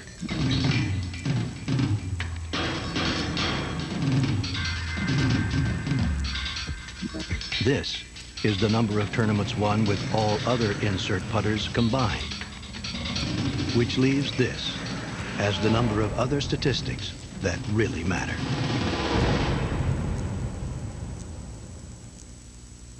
Hey, Grandpa, tonight we'll be at your house, and I got a surprise for you. When the night has come and the land is dark and the moon is the only light you see, darling, darling, isn't it a good surprise? Stand by me. The Sabre by Buick. Peace of mind. Stand by me. You see coffee. At Sprint, we see data. Data from the field that works to project the future and allows access to information that helps people work together to achieve results on a global scale. A rich, robust blend of data that business relies on every day. Because business runs on data, and data runs on Sprint. I've got some great ideas for a website. We could have a spinning logo or a flaming logo. You know what would be a great idea? If people with PCs anywhere could order our products, and that was all tied together, inventory, billing, vendors, you know, the works, then that would change everything. I don't know how to do that.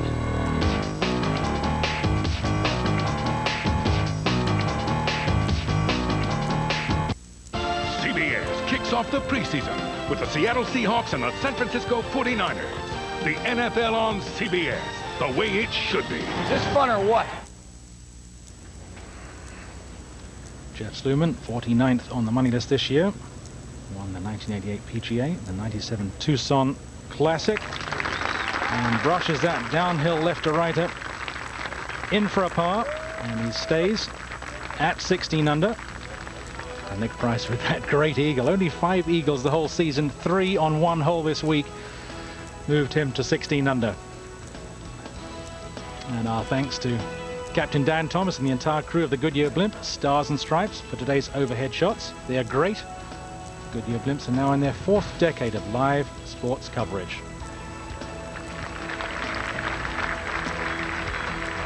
August the 13th through 16th. The dates for the PGA Championship. Late night coverage on CBS. Late night highlight shows Thursday and Friday night. Then full 18-hole coverage Saturday and Sunday on CBS. Big sports weekend. PGA and the NFL preseason. 49ers, Seahawks. Here we are at 18. Sluman.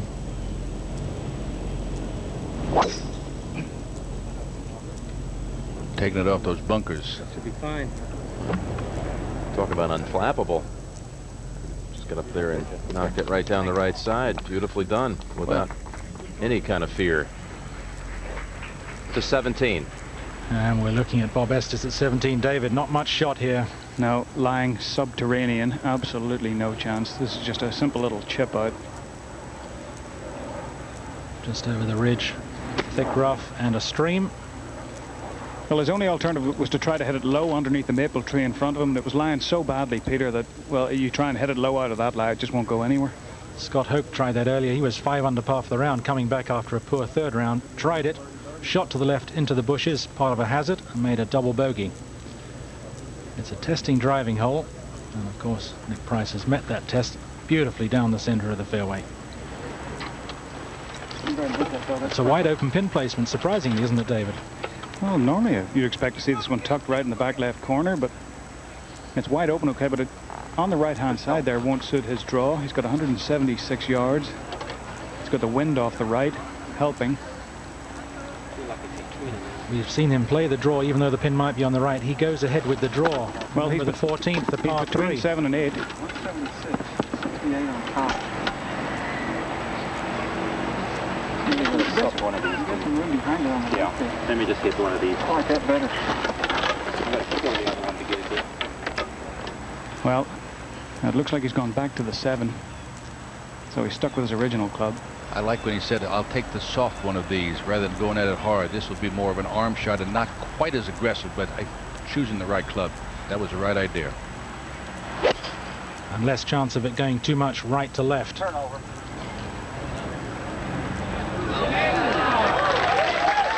Good, solid shot from Price. Right to left, not a great deal of break. A chance for a birdie to take the outright lead.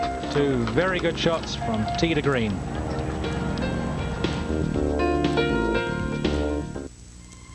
This morning, strange things are happening all over the world. Shops are about to open empty.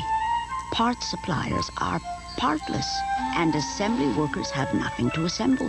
Is this any way to run a business? With FedEx it is. Every morning the world gets just what it wants, just when it needs it, without expensive warehousing. Gone today, here again tomorrow. Now that's the way the world works. Keep it going! Okay, that's enough. Put your stick down. Bayer relieves the inflammation that can cause joint pain and stiffness. Tylenol can't. And taken regularly, only Bayer can help save your life by reducing the risk of another heart attack. Ask your doctor. Okay, boys, let's play nice. Come on, come on. Bayer, powerful pain relief and so much more. Also try extra strength Bayer PM, the only nighttime aspirin. It's no surprise that kids are catching on to the net. Hello, Brian. How is your science project? Or that a company would volunteer to connect schools and develop a resource that helps them discover their world. I'm starting to love volcanoes. What may be news is who created this education gateway. It wasn't AT&T or MCI. It was Bell South. Back to work, Romeo. From big business to education, we put you at the head of the class. David Duval, Mark O'Meara, Steve Elkington, Jeff Maggart. In the last year, they've won over $5 million on the PGA Tour. Fortunately, they're investing it wisely. Schwab is the investment firm of the PGA Tour. I'm John Roberts. The president and Monica Lewinsky both preparing to face the grand jury and New York City's crackdown on sex shops on tonight's CBS Evening News. A few moments ago, third shot at 17, Bob Estes, 159 yards, having chipped out from underneath the trees. Trying to save par and stay 14 under, 2 back. Very good shot. And now live. Price walked ahead while Estes was summing up his third shot.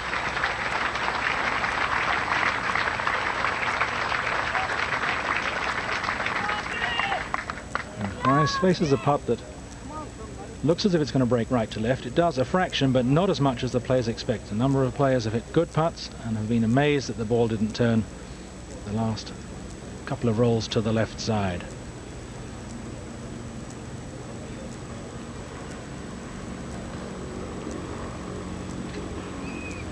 By choosing the 7-iron over the 8, good arm swing, less hand action, less chance of rolling the ball too much right to left on the second shot. I think we all agreed it was the right play. David, you had a chance to read this one. Well, you're right, Peter. It is going to be a little right to left, and this is one of the few greens on the inward half here where it's actually possible to get the ball below the hole without hitting it in the water. Best of all to 18. And Sluman's second shot on the way. 181 yards. That is a 6-iron. Oh, and he left it out. Again, I feel sometimes that they just... I really was impressed by the shot that Nick Price played at 17. When you're in between clubs, always take the more club and hit it easier. And let's go to Nick at 17. Peter? For the outright lead. Of course, he doesn't know Sluman's in trouble. with his second at the 18th. Lovely swing of the putter. Will it turn? That has happened so many times. He can't believe it. Looks away, looks back. It's still above ground. Peter, he has hit some amazing putts on this back nine.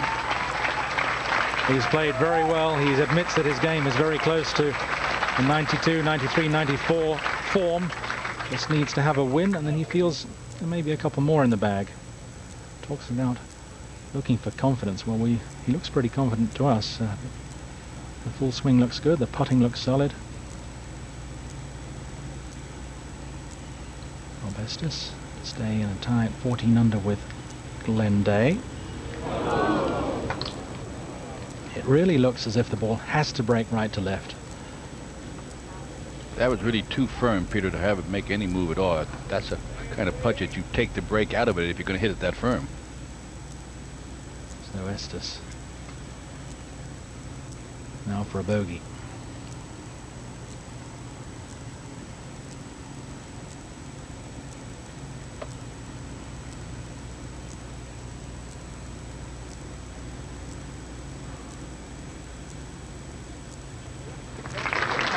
Drops to 13 under. 2 shots clear of Tim Connolly, who's 11 under playing the 18th. Number 2 in total driving price goes to the 18th tee, and we'll go to the 18th fairway. And Jeff Sluman need to show a little brilliance here around the green at 18.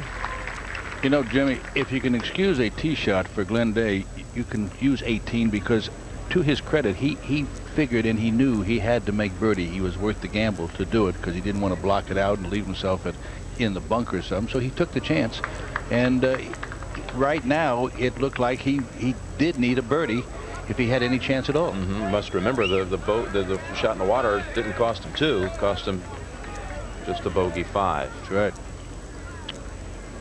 It's the 18th hole. You see the water down the left-hand side, and the crucial shot here really is the tee shot. There's not a lot of room between this in here where you got the bunker in there, and the more right that you can get it in the fairway, the more you can. The ideal spot is to be over in here, because now what you can do is you can bring it in this way here. If you're over here, you're coming across all the water right in there. So I like the right center. I don't care about even trying the left side. Look at the magnificent throng here at the 18th. This tournament always so well supported in Memphis. Here's the predicament for Jeff, and it's a long bunker shot. That is a long bunker shot. And that's guy caught that. Oh, look at this. Oh, run it out.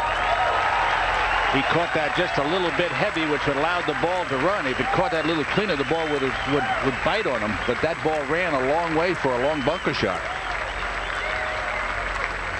Well, that shows you the talent of these guys. I tell you what, I mean, you just go down there, anybody, and put a ball in that bunker and see how good you can get. Nick Price faces that stressful shot now. It's another beauty, Jimmy. He's driving like a machine. Oh, is it? That's Iron Byram. Byram. That's machine-like, all right. Yeah. Bob Estes.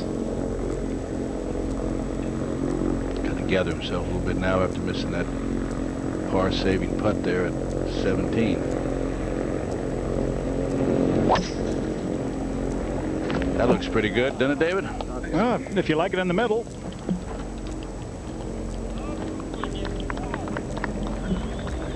Now, he's the type of guy that you watch come up the 18th hole. You can't tell me what he's shooting. You don't know. You don't see him get elated or beating clubs or anything like that.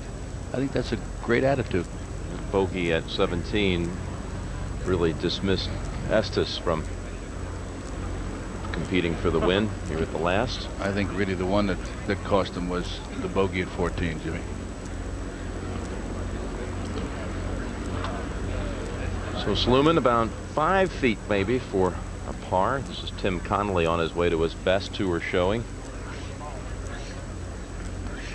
He's been hot of late, playing some good golf in Mississippi, and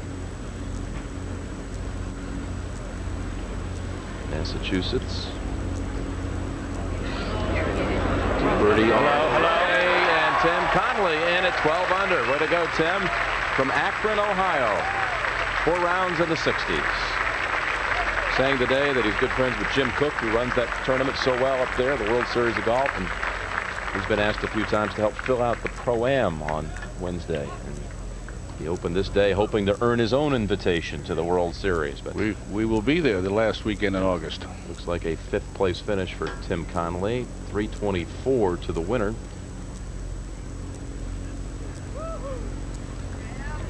And now Jeff Sluman.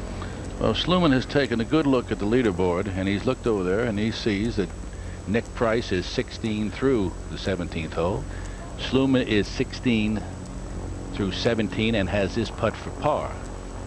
So, and where Nick drove the ball, I don't think that you're not looking at winning by missing this putt, and then even at that, a par may not be good enough to win. Had a bogey-free round to this point. Look out. Oh. You were waiting for that break to happen, and it was there. It was waiting for him the last foot of the way. What a marvelous up and down, I will tell you right now. How about 66, 65 over the weekend? You take Slu's 2 wins on tour, and he had final round 65 at the PGA. 67 final round at Tucson when he won, so he's used to pulling off some of those low rounds, and at least in coordination with a victory. Jeff Sluman. Sluman twice a winner, 10 times a runner-up, 6 times third, but he has posted 16 under here, 268. Well, the best was 1992 when Jay Haas won. He finished with 264s on Saturday and Sunday. But I don't think anybody's going to see the sight of the 1996 John Cook record of 258, 26 under. It was a PGA Tour record that was broken this year by John Houston in Hawaii. But you can see why the scores were lower, because you're watching the tee shots. You're watching those balls gallop today. The course is playing as fast as it's played all week. It's dried out, didn't have any rain, and they had some at the first of the week. But look at this, the way they cross-cut the fairways. It's a beautiful look. David, let me ask you, how aggressive do you think Nick will get with this, all tied with Sluman? Well, he knows the situation. It's a question of whether he wants to come back for a playoff hole. He's got 180 yards. He's got to come on a little downwind. Where do you look for this to be, Kenny? Look for this just to be a little bit right of the hole, and I don't look for it to be very far away from the hole, really. Soft play, like it. Something like that, is that what you meant?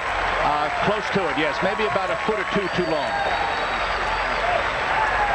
That was from 180. Price fires it. Sluman witnessed it, doing a little calculation. Now you can go back to sign your card, Slu, after that lands. Not a single blink. Hell of a shot, isn't it? What a shot by Nick Price. He'll have a chance to match his good friend Greg Norman's feat of a year ago, winning putt at the 18th. Now Bob Estes. David? 174 yards also with the 7-iron.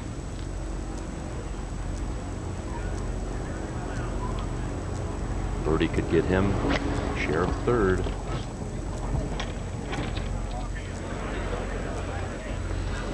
That's a long way away.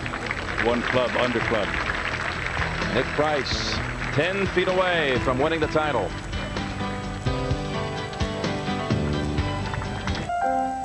One day, a young designer decided he could change the very shape of the world.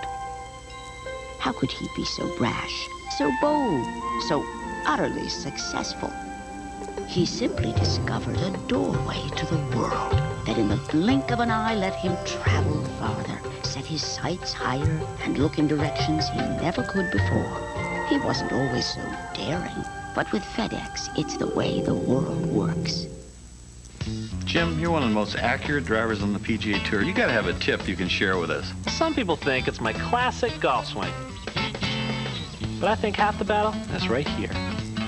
You need confidence. And that's what the great Big Bertha driver gives me. When I step up to the tee, I feel like I can hit any shot I want. Here, let me show you. Jim, you're not serious, are you? I prefer to go with the stats on this one. Okay? Huh? Oh, Jim. Jim. For everyone trying to beat the clock, Sprint introduces a world where time is finally on your side. Time is on my side. Yes, it is. Introducing Sprint Sense Anytime. Now, calls are just 10 cents a minute anytime, any day. So stop watching the clock and start enjoying your calls at a dime anytime. Switch now. Call 1-800-PIN-DROP. Time is on my side. The 1998 FedEx St. Jude Classic is sponsored by FedEx. Now FedEx delivers on Sunday because the world works 7 days a week. Callaway Golf, makers of the Big Bertha metal woods and Big Bertha irons. And by Sprint. From long distance to paging to internet access, Sprint. It all makes sense. Nick Price with a chance to win here for the second time. Jeff Sluman has already posted 16 under after a round of 65. It was a year ago. Dudley Hart waited. Greg Norman had a chance for the win. He had birdied 16, birdied 17, had this for victory at the last.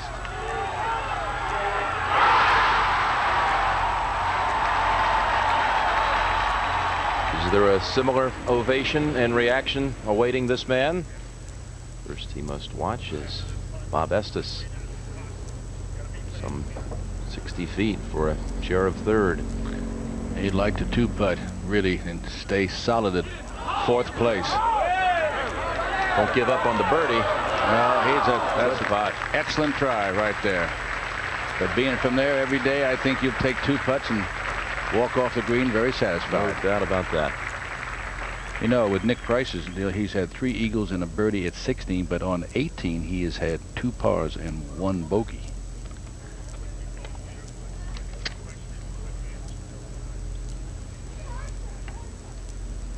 Estes in with 2 under par 69. Let's go down to Peter Costas. Peter? Thanks, Jim. I'm here with Dave Bronczek, Executive Vice President of FedEx Worldwide, and looks like another sterling finish just like last year. Oh, it's fantastic. This is a tradition now at the FedEx St. Jude. It seems to be every year the same. Thank you. And let's go back up to 18 real quick. Thank you. Well, you can't ask for a more desirable look than this one right here. This is where he has to trust his stroke now, Jim. He's been stroking it well, and the tempo has been great, and now this is where you have to trust it. Pick out your line, believe in it, and then make the best stroke you can. So will Sluman go back to the 18th tee with this man? Or will he finish as a runner-up for the 11th time in his career? Price's stroke has looked so solid today. Came close at the last hole. This really doesn't do much at all. You just can't give the hole away.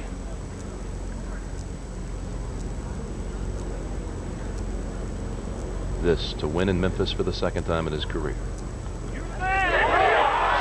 Look out. No, it was just a little too easy, and he thought he had a foot to the hole. You would have bet he had it. You really would have. Oh, yeah. It looked like it was in but all the way. But it started moving to the right, and you said, look out. It just lost its speed. Oh, Price and Sluman, 2 PGA champions, will duel here for the title at the FedEx St. Jude Classic. 66 for Price today. You'll never have a better chance in this. Look at this ball. It's coming down the hill and just about left center and starts right there, moving right on line, just exactly what you want. And right here, looks in. Lost its speed. Yep. Just there. He was stepping away. He thought he had it. He was like a Norman. When he knew it was in, he began to walk. He began to step away. He was ready for it. So he must first sign the card. Jeff Sluman's walking back to the 18th tee. He'll be in a playoff for the 4th time in his career. He's never won in a playoff. 0 for 3. Price is 5th. He's 2-2. We'll have the playoff when we come back.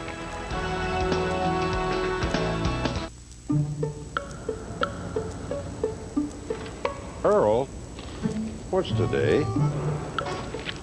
Sunday. Well, what's that? A FedEx truck. Earl, what's FedEx doing making deliveries on Sunday? You think we're the only ones working hard on Sunday? Now FedEx delivers on Sunday because the world works 7 days a week. Well, back to the grind. Sunday delivery from FedEx. I mark my titles with 3 dots. With a simple dot. 4 dots around the script. 1 right under the number, 1 diagonally to the right. I mark my titleist with a pencil dot on each side of the 1. And 1 up on top. With a Y for Yuma, Colorado. With the red dot. Red line on the side stamp. A yellow dot between the name and the number. 2 blue dots. 1 black dot under the titleist. With a black dot between the name and the number. Like this. Out on tour, it's not how you mark your golf ball. It's how you mark your titleist. That's me.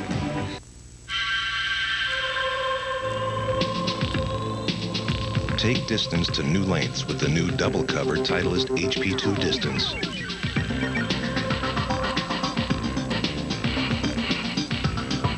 Take scores to new lows with the new longer Titleist HP2 Tour. Advance your game with the next generation in high-performance golf balls.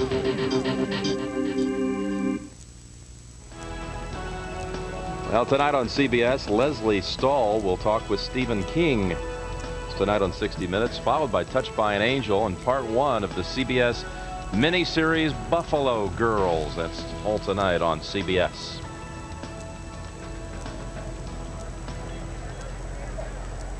Jeff Sluman and Nick Price. Pretty good pairing we have here.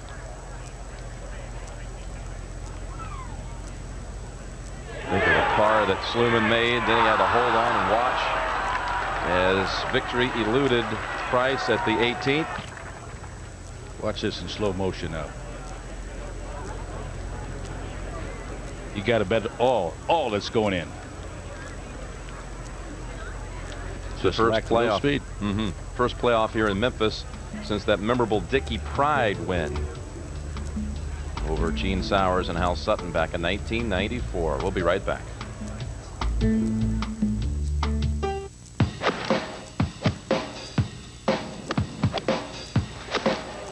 This is it.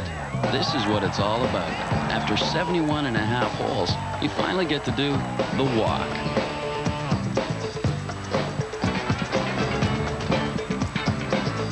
Chances are you're wearing FootJoys, like most of the winners out on tour. So you're real comfortable, even without that 3-stroke cushion. This morning, strange things are happening all over the world. Shops are about to open empty.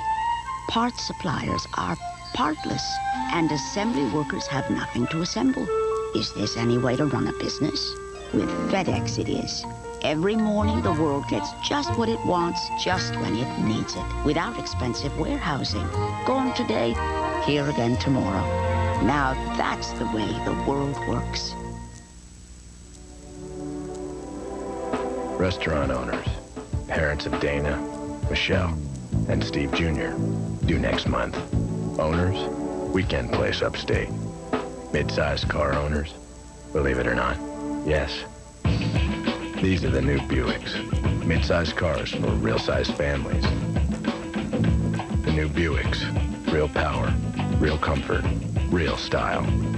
Isn't it time for a real car? Next Saturday and Sunday, we'll have the NFL Quarterback Challenge on CBS Sports. Steve Young, Brett Favre, Drew Bledsoe, and more. And the Hambletonian Saturday at 3, followed by the Buick Open. Both Saturday and Sunday coverage there, 4 o'clock Eastern Time from Warwick Hills. So they'll begin the playoff at 18. And should it go beyond 18, they'll head over to the 12th, Kenny. 12th hole is coming down this side here, right here. They'll tee off in here, take it around the water there, and that is a very hole that they are looking at making birdie. And then you get to 18. You got to come around here and right up into the green there. And this is a hole that is set up for anybody who can take it from right to left with authority. And you look at two players that has that talent. You love a finishing hole like this where so much can change, and they've got a strong one here at Southwind. It's a hole that you can produce, like you can be behind by 2 shots and still tie, you know, or maybe even win. You can go from 3 to a 6. But Sluman with a 65 today, Price with 66, Glenn Day with 65 with a bogey at 18. For a while there, you thought that Estes was going to walk away with it when he birdied 4 out of the first 5, and then all of a sudden they figured we got to get going or we're going to lose this guy. First of all, let me say good luck to you, Jeff. Thank you. Yeah, it's okay, mate. Thank you. You go first, you finish first, so you hit the order, whichever's there, you got the other one. David Bronzik from FedEx will help assist here. In the put super glue on this or what? Uno. All right, good luck. Sluman drew number 1, so he will go. I always like to be first in a playoff hole when you're up there, or the last hole to set the standard. Speaking about a standard here, this is in 1945. This is where Nelson's 11 in a row streak was broken, and came back the next week after here and won in Knoxville. So, yep, happened over at Chickasaw, great old club here in Memphis back in '45 when Nelson lost to Freddie Haas. So Sluman will be first to play, and priority fairway, please.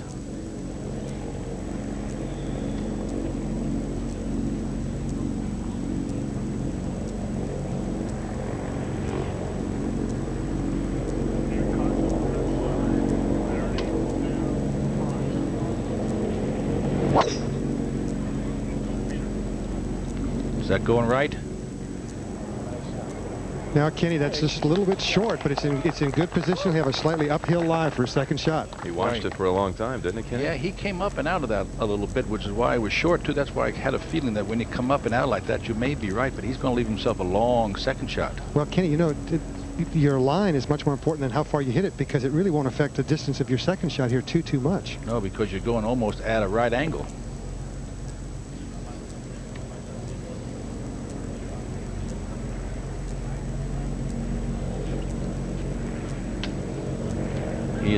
Nick Price has been driving like a machine and just trusted. Well, that one's a little right also. It's going to be longer. Oh, boy. Edge of the bunker. Vantage Sluman here at the start of the playoff.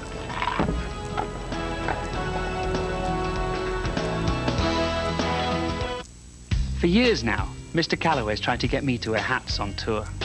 You know, I love the Great Big Bertha Woods and Arms, but I'm just not comfortable with these hats.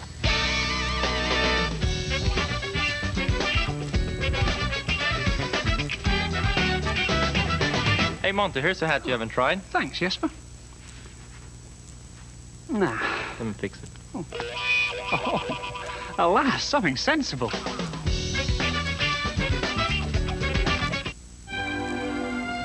Generazioni la famiglia Capece ha prodotto il miglior olio d'oliva di tutta l'Umbria. All'improvviso il mondo è cambiato. Globalizzazione, tragedia. Perché piangi? E piango perché tu devi partire per salvare la famiglia. Ma nonna, c'è un modo nuovo di fare le cose. Io non devo partire. Come?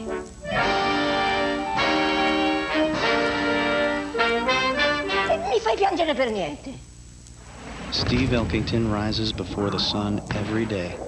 He hits 100 balls from the tee, 100 from the fairway, 100 from the sand, and 100 on the green, day after day after day, all with one goal in mind, to someday kick back, retire, and do the thing he really wants to do. Play golf. Hello! Schwab is the investment firm of the PGA Tour. The NFL Today on CBS set the standard for pregame shows. The great tradition continues with all-time rushing touchdown leader Marcus Allen, three-time Super Bowl champion Brent Jones, 49ers winningest coach George Seifert, and host Jim Nance. The NFL Today on CBS. Next Sunday, 3 o'clock Eastern Time, prelude to the season's final major. A look ahead at all the stories and personalities that will be a part of the chase for the fourth and final crown jewel, the 80th PGA Championship, which will take place the next weekend, 2 weeks away from Sahalee, August the 13th through 16th, right here on CBS. There is Nick Price's dilemma. His first thing is getting over that lip. That's the first thing you have to do. What club will get me over the lip, and then can I get it to the green? I don't think he has much shot at going at the flag, and I think all he'd just be happy to put this any place on the green would be an excellent shot. David Faraday, what do you think from your view? Well, he's got 178. He's got a really nice clean lie, but that lip is very close, and I think he can probably get 7-iron to it. But with his ball, you know, the ball is above his feet. Real tough one. Now Jeff Sluman going with a 6-iron, 194. Perfect angle. Uh-oh, this is right again. Oh, skirts the bunker this time. Almost a replay of his shot in regulation. But that certainly influences Price's thought now, doesn't it, Kenny? I think what's going to do now with this, Jimmy, is that he'll go there and he's taking a good look at it. Right now, his concern is forget about how far I can hit it. Make sure I clear the lip of the bunker. That's premier. If the lies, he's got two things for him. He's got a very good lie, and he's a little bit uphill, so he can put the ball forward in the stance and get the ball up higher and faster. David? Well, 178. He's got this high lip, and he's got 7-iron. That'd be a man's deal there. Well, he got it clean. But right for the middle of the green. What a shot. What a shot. Unbelievable. Pass hole high. That's magnificent. That is some solid strength right there. You can take the average player could never dream of doing that. But he did one thing correctly, though. He took the water out of play. He did not think about the pin, which was a very good judgment. He struck that with the authority of a man standing right in the middle of a fairway. Well, he is not a deep divot taker. He's a picker, and that's where he can get at it. That, as he said, he was raised on this zoysia, and that's where you become coming through it. Now watch him here. Now watch, he's got the ball forward, and see how he puts the ball up there and then digs in to the side. He has his body tilted back, his hands behind a little bit, and he hit the ball first and then ran right into the hill, but he hit the ball first. Didn't even bother to watch it. He knew that ball was destined for the middle of the green. Well, he's got the same line, but only it's about 2.5 times longer than the one he had just a little while ago.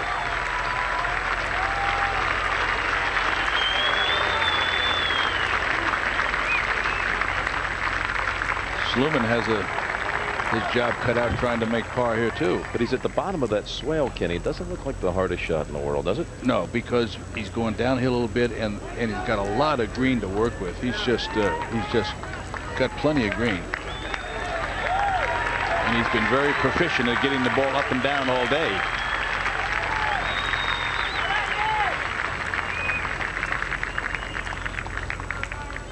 It was some par for Sluman on the 72nd hole when he got up and down from here.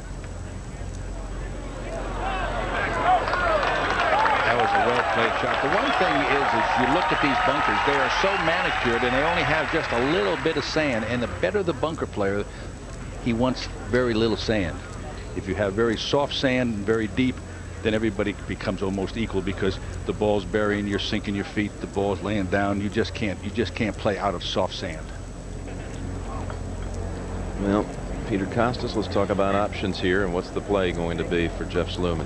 Well, Jimmy, his lie is marginal. It shouldn't really be a problem. He can try to play a little soft shot and get it up in the air, or I would look for him to just play it a little bit back in his stance, just bump it up, because it's elevated. It'll run on down to the hole. Got it on the ground quick. I think he'll be more than pleased with that. He's done it all day. He's been very proficient getting the ball up and down. But you don't shoot 65s by not getting those shots up and down. And the nice thing to watch both of these players, it doesn't take them long to hit a golf ball. When they get to the ball, they've made their decision and they pull the trigger. Slew didn't look the least bit concerned about being off the green. When he approached it, it looked as though it'd be advantage Price, but with total insouciance, he just walked right up and chipped it a foot away. Maybe a foot and a half. Now Price far outside of his putt for birdie in regulation, but he'll be coming from the same angle, so he knows how this breaks at the end. It's the same break, but it's 2.5 times longer right now. But it will work to his advantage. Oh, definitely, definitely. He knows that ball will move a little to the right. He knows the speed. The black ribbon on the cap, so universal this week. All the players united in mourning the loss of Renee Appleby, wife of Stuart Appleby, who tragically died a week ago in London, England. Nick was saying on the range this morning before the round how much he enjoyed a visit with Renee at the U.S. Open this year. Players still in disbelief. That horrible story. Now Nick Price. From the great Henry Longhurst, there's nothing more to do now than just watch.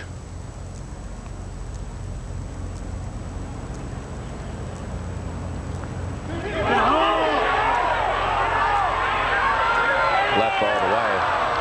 Now he got fooled on that one. That ball didn't move right at all.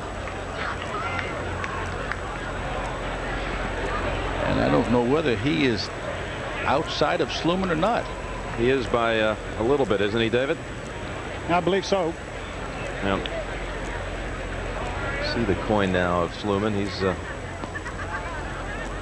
both of these shouldn't be too much of a concern. Only it's for the championship, and they'll know the stakes, and they certainly are aware of them too. But they're thinking about victory. Yeah. Money is not entering their mind. This is, I want to be the champion. But I think they're both going to go to the 12th hole.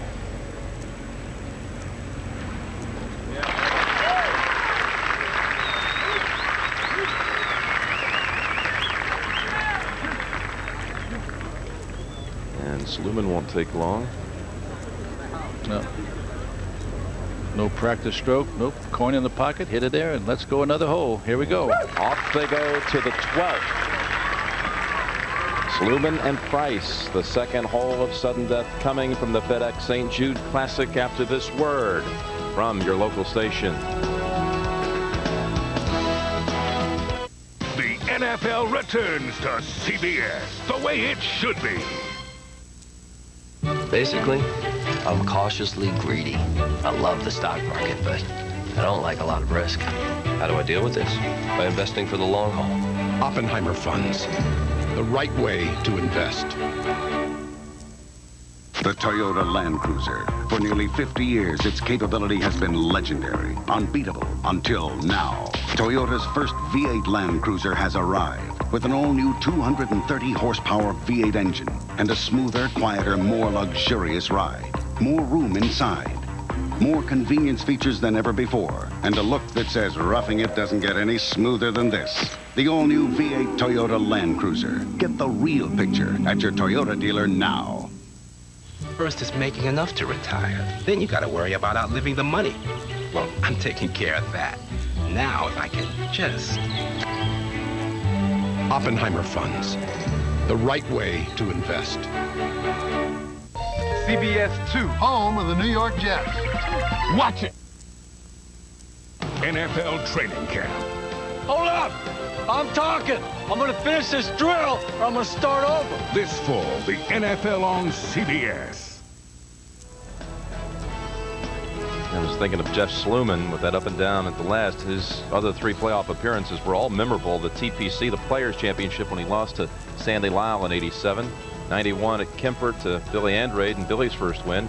And his last playoff appearance before today, Marco Mira beat him at Pebble, '92. Kenny, they're heading over to 12. How do they get there? We're coming down right down here. There'll be a path there that comes from 18. They'll tee off from right here, and you'll see it's a dog leg to the right. And the first time around, we saw Nick Price and them hit irons off the tee. Kind of a birdie hole here. Not kind of, it certainly is. It's not a long par 4. So Memphis gives us yet another memorable event. What do you expect we'll see here on the second playoff hole? I think one of them is going to make birdie. I don't know who's going to do the thing, but 18 looks like a hole that you can't birdie all the time. But 12, they've been really making some birdies at 12. So I would think that that they feel that, forget it, par doesn't do anything in these playoffs. You got to make birdie. And perhaps they'll both birdie the 12th hole. It could be very well done. Yep. Short irons in there, usually the fair. And tonight on CBS, 60 Minutes, followed by Touched by an Angel and Buffalo Girls, the CBS miniseries Part 1. That's the lineup tonight on CBS. And we're going to hand it off to our man, Gary McCord, who will make the call now on the second playoff hole, hole number 12. Gary? And there you see it, hole number 12. You can obviously where you don't want it to go. That's in that large pond over there to the right. We got bunkers on the left. If you're looking for an edge, I think we got to look at Nick Price. He birdied it Thursday, Friday, Saturday, parred it today. Jeff Sluman has had all pars on this hole. Jeff, you see there with the metal, probably a metal 3-wood. Nick Price hit his 1-iron here earlier in the day.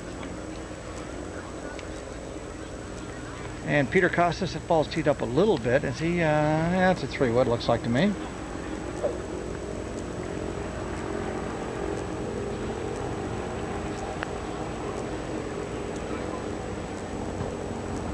We got some bunkers over there on the left. Jeff will just take it right at those with his 3-wood.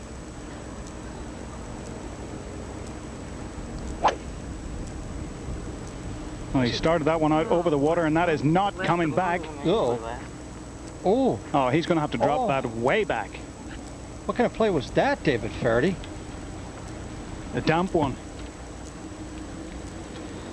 That's interesting. I mean, you got all the room in the world to the left-hand side. Well, Price has now gone to 3-iron. I beg your pardon, no, that is the 1-iron. Gary, he won't be dropping very far in front of where he teed off. No, I don't know if he can get to the green now for his next shot. Nick Price, he's going to aim this one a little farther left than normal.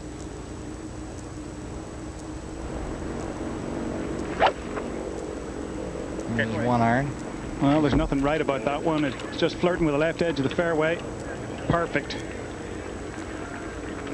Well, I don't know how Nick Price can lose this one. He's only got probably 105-10 yards from right there. And Jeff Sluman is trying to hook the ball against the grain of this par 4 dogleg to the right with water all around it. And right there he's going, that's not going to hook. That's some bass food right there. And that's just kind of like, you're thinking, now what did I just do? Let me have another one. Yeah, let me hit another one. Look at all the room we've got to the left over here towards those bunkers, where an iron underneath those bunkers will just give you 115-20 yards. And Gary, Kenny, as far right as he hit it, yeah, went like this. Now there's long rough over here, right where that line is, Kenny, and he's going to have a long way there out of it. Depends on his lie. I think his drop will be right about here. Well, David Faraday was down there, and David's got obviously the best viewpoint, but I know there's long grass down there. You're not going to be trying to go at this green with some long grass, but he has got to get it close. Well, there's a little promontory that sticks out here, and I believe his ball did cross it. That's the point it last crossed the margin of the hazard. But he is going to have to drop it in some very tall rough with virtually no chance of reaching the green in 3. David, how much would that ball have had to hook on the line it started off on to get in the fairway? Oh, a good 25 yards. He started about the middle of the pond, and it drew just a little bit. Wow. Jeff, normally a very straight hitter of the golf ball, just plays a little bit of a hook. But the last 2 iron shots he hit hung him to the right. This is all important here. You're going to try to find a patch. You're going to go back as far as you can now from the point, enter the water, and line it up right where the pin is. And you can go back and try to find a tuft of grass that's not too long. And get it. Oh, yeah, I can see it. Okay. 1-2. And there's a, you got a little smile there. think that was a smile from his drop right there. And David, about how far has he got now that with that good lie? Well, he's got 175 yards at least. And there's no such thing as a good lie over there. Longer than usual, Lee.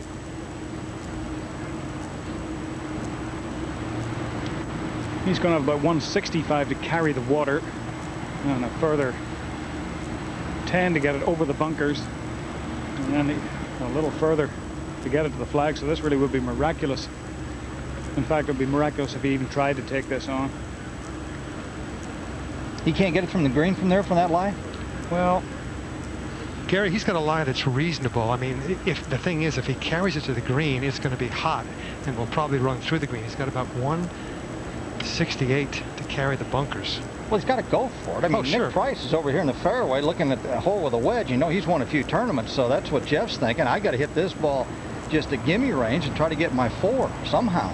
I think he's probably going to just aim it left, try and cut it. If it doesn't cut, he'll end up in the throat in front of the green, and if it does cut, perhaps get it close. It's one of these, Peter, that you got to try. I mean, if you got to skip it across the water and run it through the bunker, you got to try it. No options here. I don't suggest that shot right now.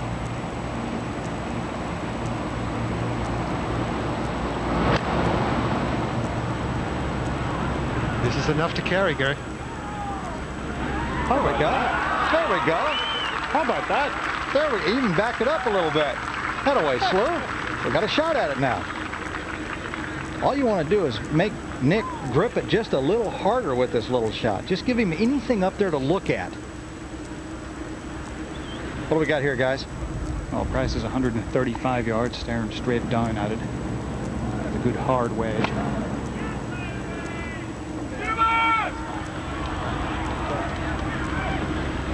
Oh, and he's going to show him the line, too. He's like the host of this party. Come on in my house. I'm going to show you the line. Try to help you make your par. Right. What do you think, Jeff? Well, I'm 0 for 4 in playoffs. That's not good. Trying to get up to Crenshaw's record, it looks like, with a tee shot. A little life here, if I make it. Thanks. No, Gary, you know, he said he's 0 for 4. This is the 4th. He's actually 0 for 3. That's bad thinking, isn't it? Yeah. Crenshaw's record, 0 and 8. 0 for 8. We got a bunch of 0-fers then we're talking about right now, Jimmy. I tell you what, though, you know, you've got it in the right position. You got a shot at it, and that's what you've got to do in this situation. Any kind of lie he had over there, he had to make a play for it. Just throw something anywhere near the green, on the green, so Nick can look at your golf ball. Don't put it in the water again or whatever, but just get it up there and you can look at it. You got an 0-for on the 18th tower. I was 0 for 3. That's a lot better than me because I never got there. I'd have loved to have an 0-for. We're going to take a look at this tee shot. Whether he misaligned it, I can't believe that. Not in a playoff. At this point, he knows it's turtle soup right here. Boom. I mean, not close.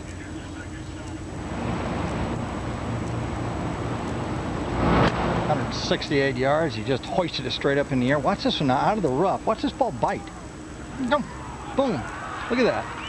That little spin, it came backwards at him. You wouldn't have expected Sluman to end up with that iron shot closer than Price. 40 yards behind him and out of the rough. He's like you wouldn't even expect him to be anywhere in play at all from back when that rough with that lie and how far he had to go.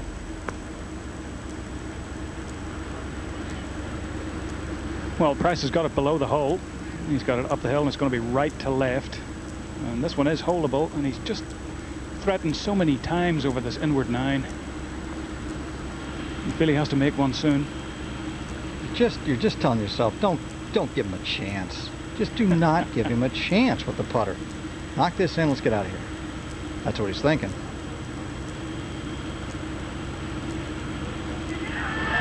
It's not bouncing, it's not bouncing. Oh yeah, don't give him a chance. He didn't. Nick Price, the winner. Finally got one to go in the last couple of holes.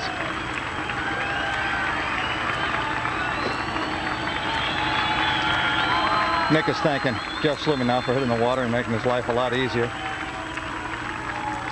Then you make the other guy get the ball out of the hole for you. Now, that's good. I like that.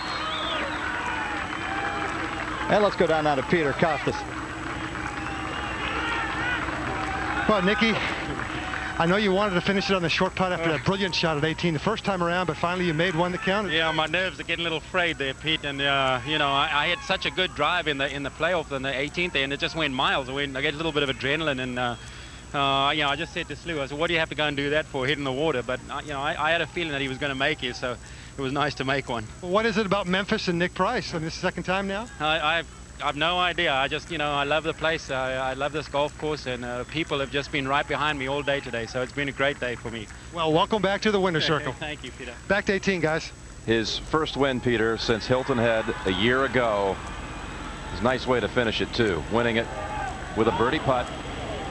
All right. Nick Price winning for the 15th time in the 1990s. That's 3 more than his nearest competitors, Davis Love, Phil Mickelson, and Mark O'Meara, who have 12 apiece. Watching that putt, it was almost looking at Greg Norman's putt at 18 last year. The same break and same everything. Yep, both coming in from the right. And both knew that they were in all the way, looking for Jimmy Johnston, his caddy. So Nick Price, he came here as the all-time money winner in Memphis, and he has won this tournament for the 2nd time. The first player to be a repeat winner of the event since Lee Trevino won it actually for the 3rd time back in 1980. Azinger didn't have his best day, but he made a great show in the first 3 days, and he's on the road back, and he's going to be in the winner's circle before you know it. Quite a wake here. Some of the players who didn't make the cut, as we look at the finishing scores, included such names as Jeff Maggart, John Cook, Davis Love, Tom Kite, Justin Leonard. Cut fell at even par on Friday night. They had some marvelous scoring today. They had some 64, 5s, 6s coming right out of the woodwork, and this golf course is in immaculate shape. The grass is just so easy to hit off, and this golf course is best shape it's ever been since all the years we've been here.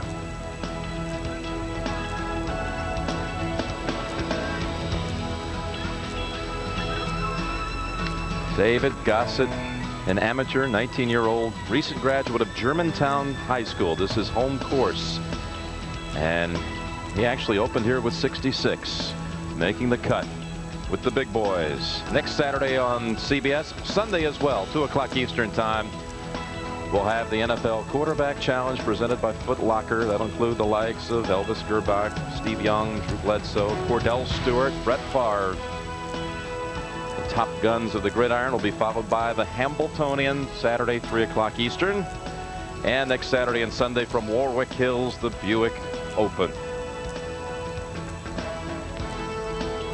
Well, Nick Price, this is commendable to think that he played in 3 different countries in 3 weeks. The British Open, then in Holland, and then made it back here to his home tour and won here at Memphis. Well, we're going to be in a few places ourselves. We're in Memphis here. We're going to Flint, from there to the PGA in Seattle, then Denver, and then on to the World Series at Akron, Ohio.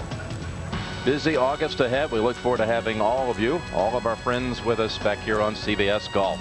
So 3-4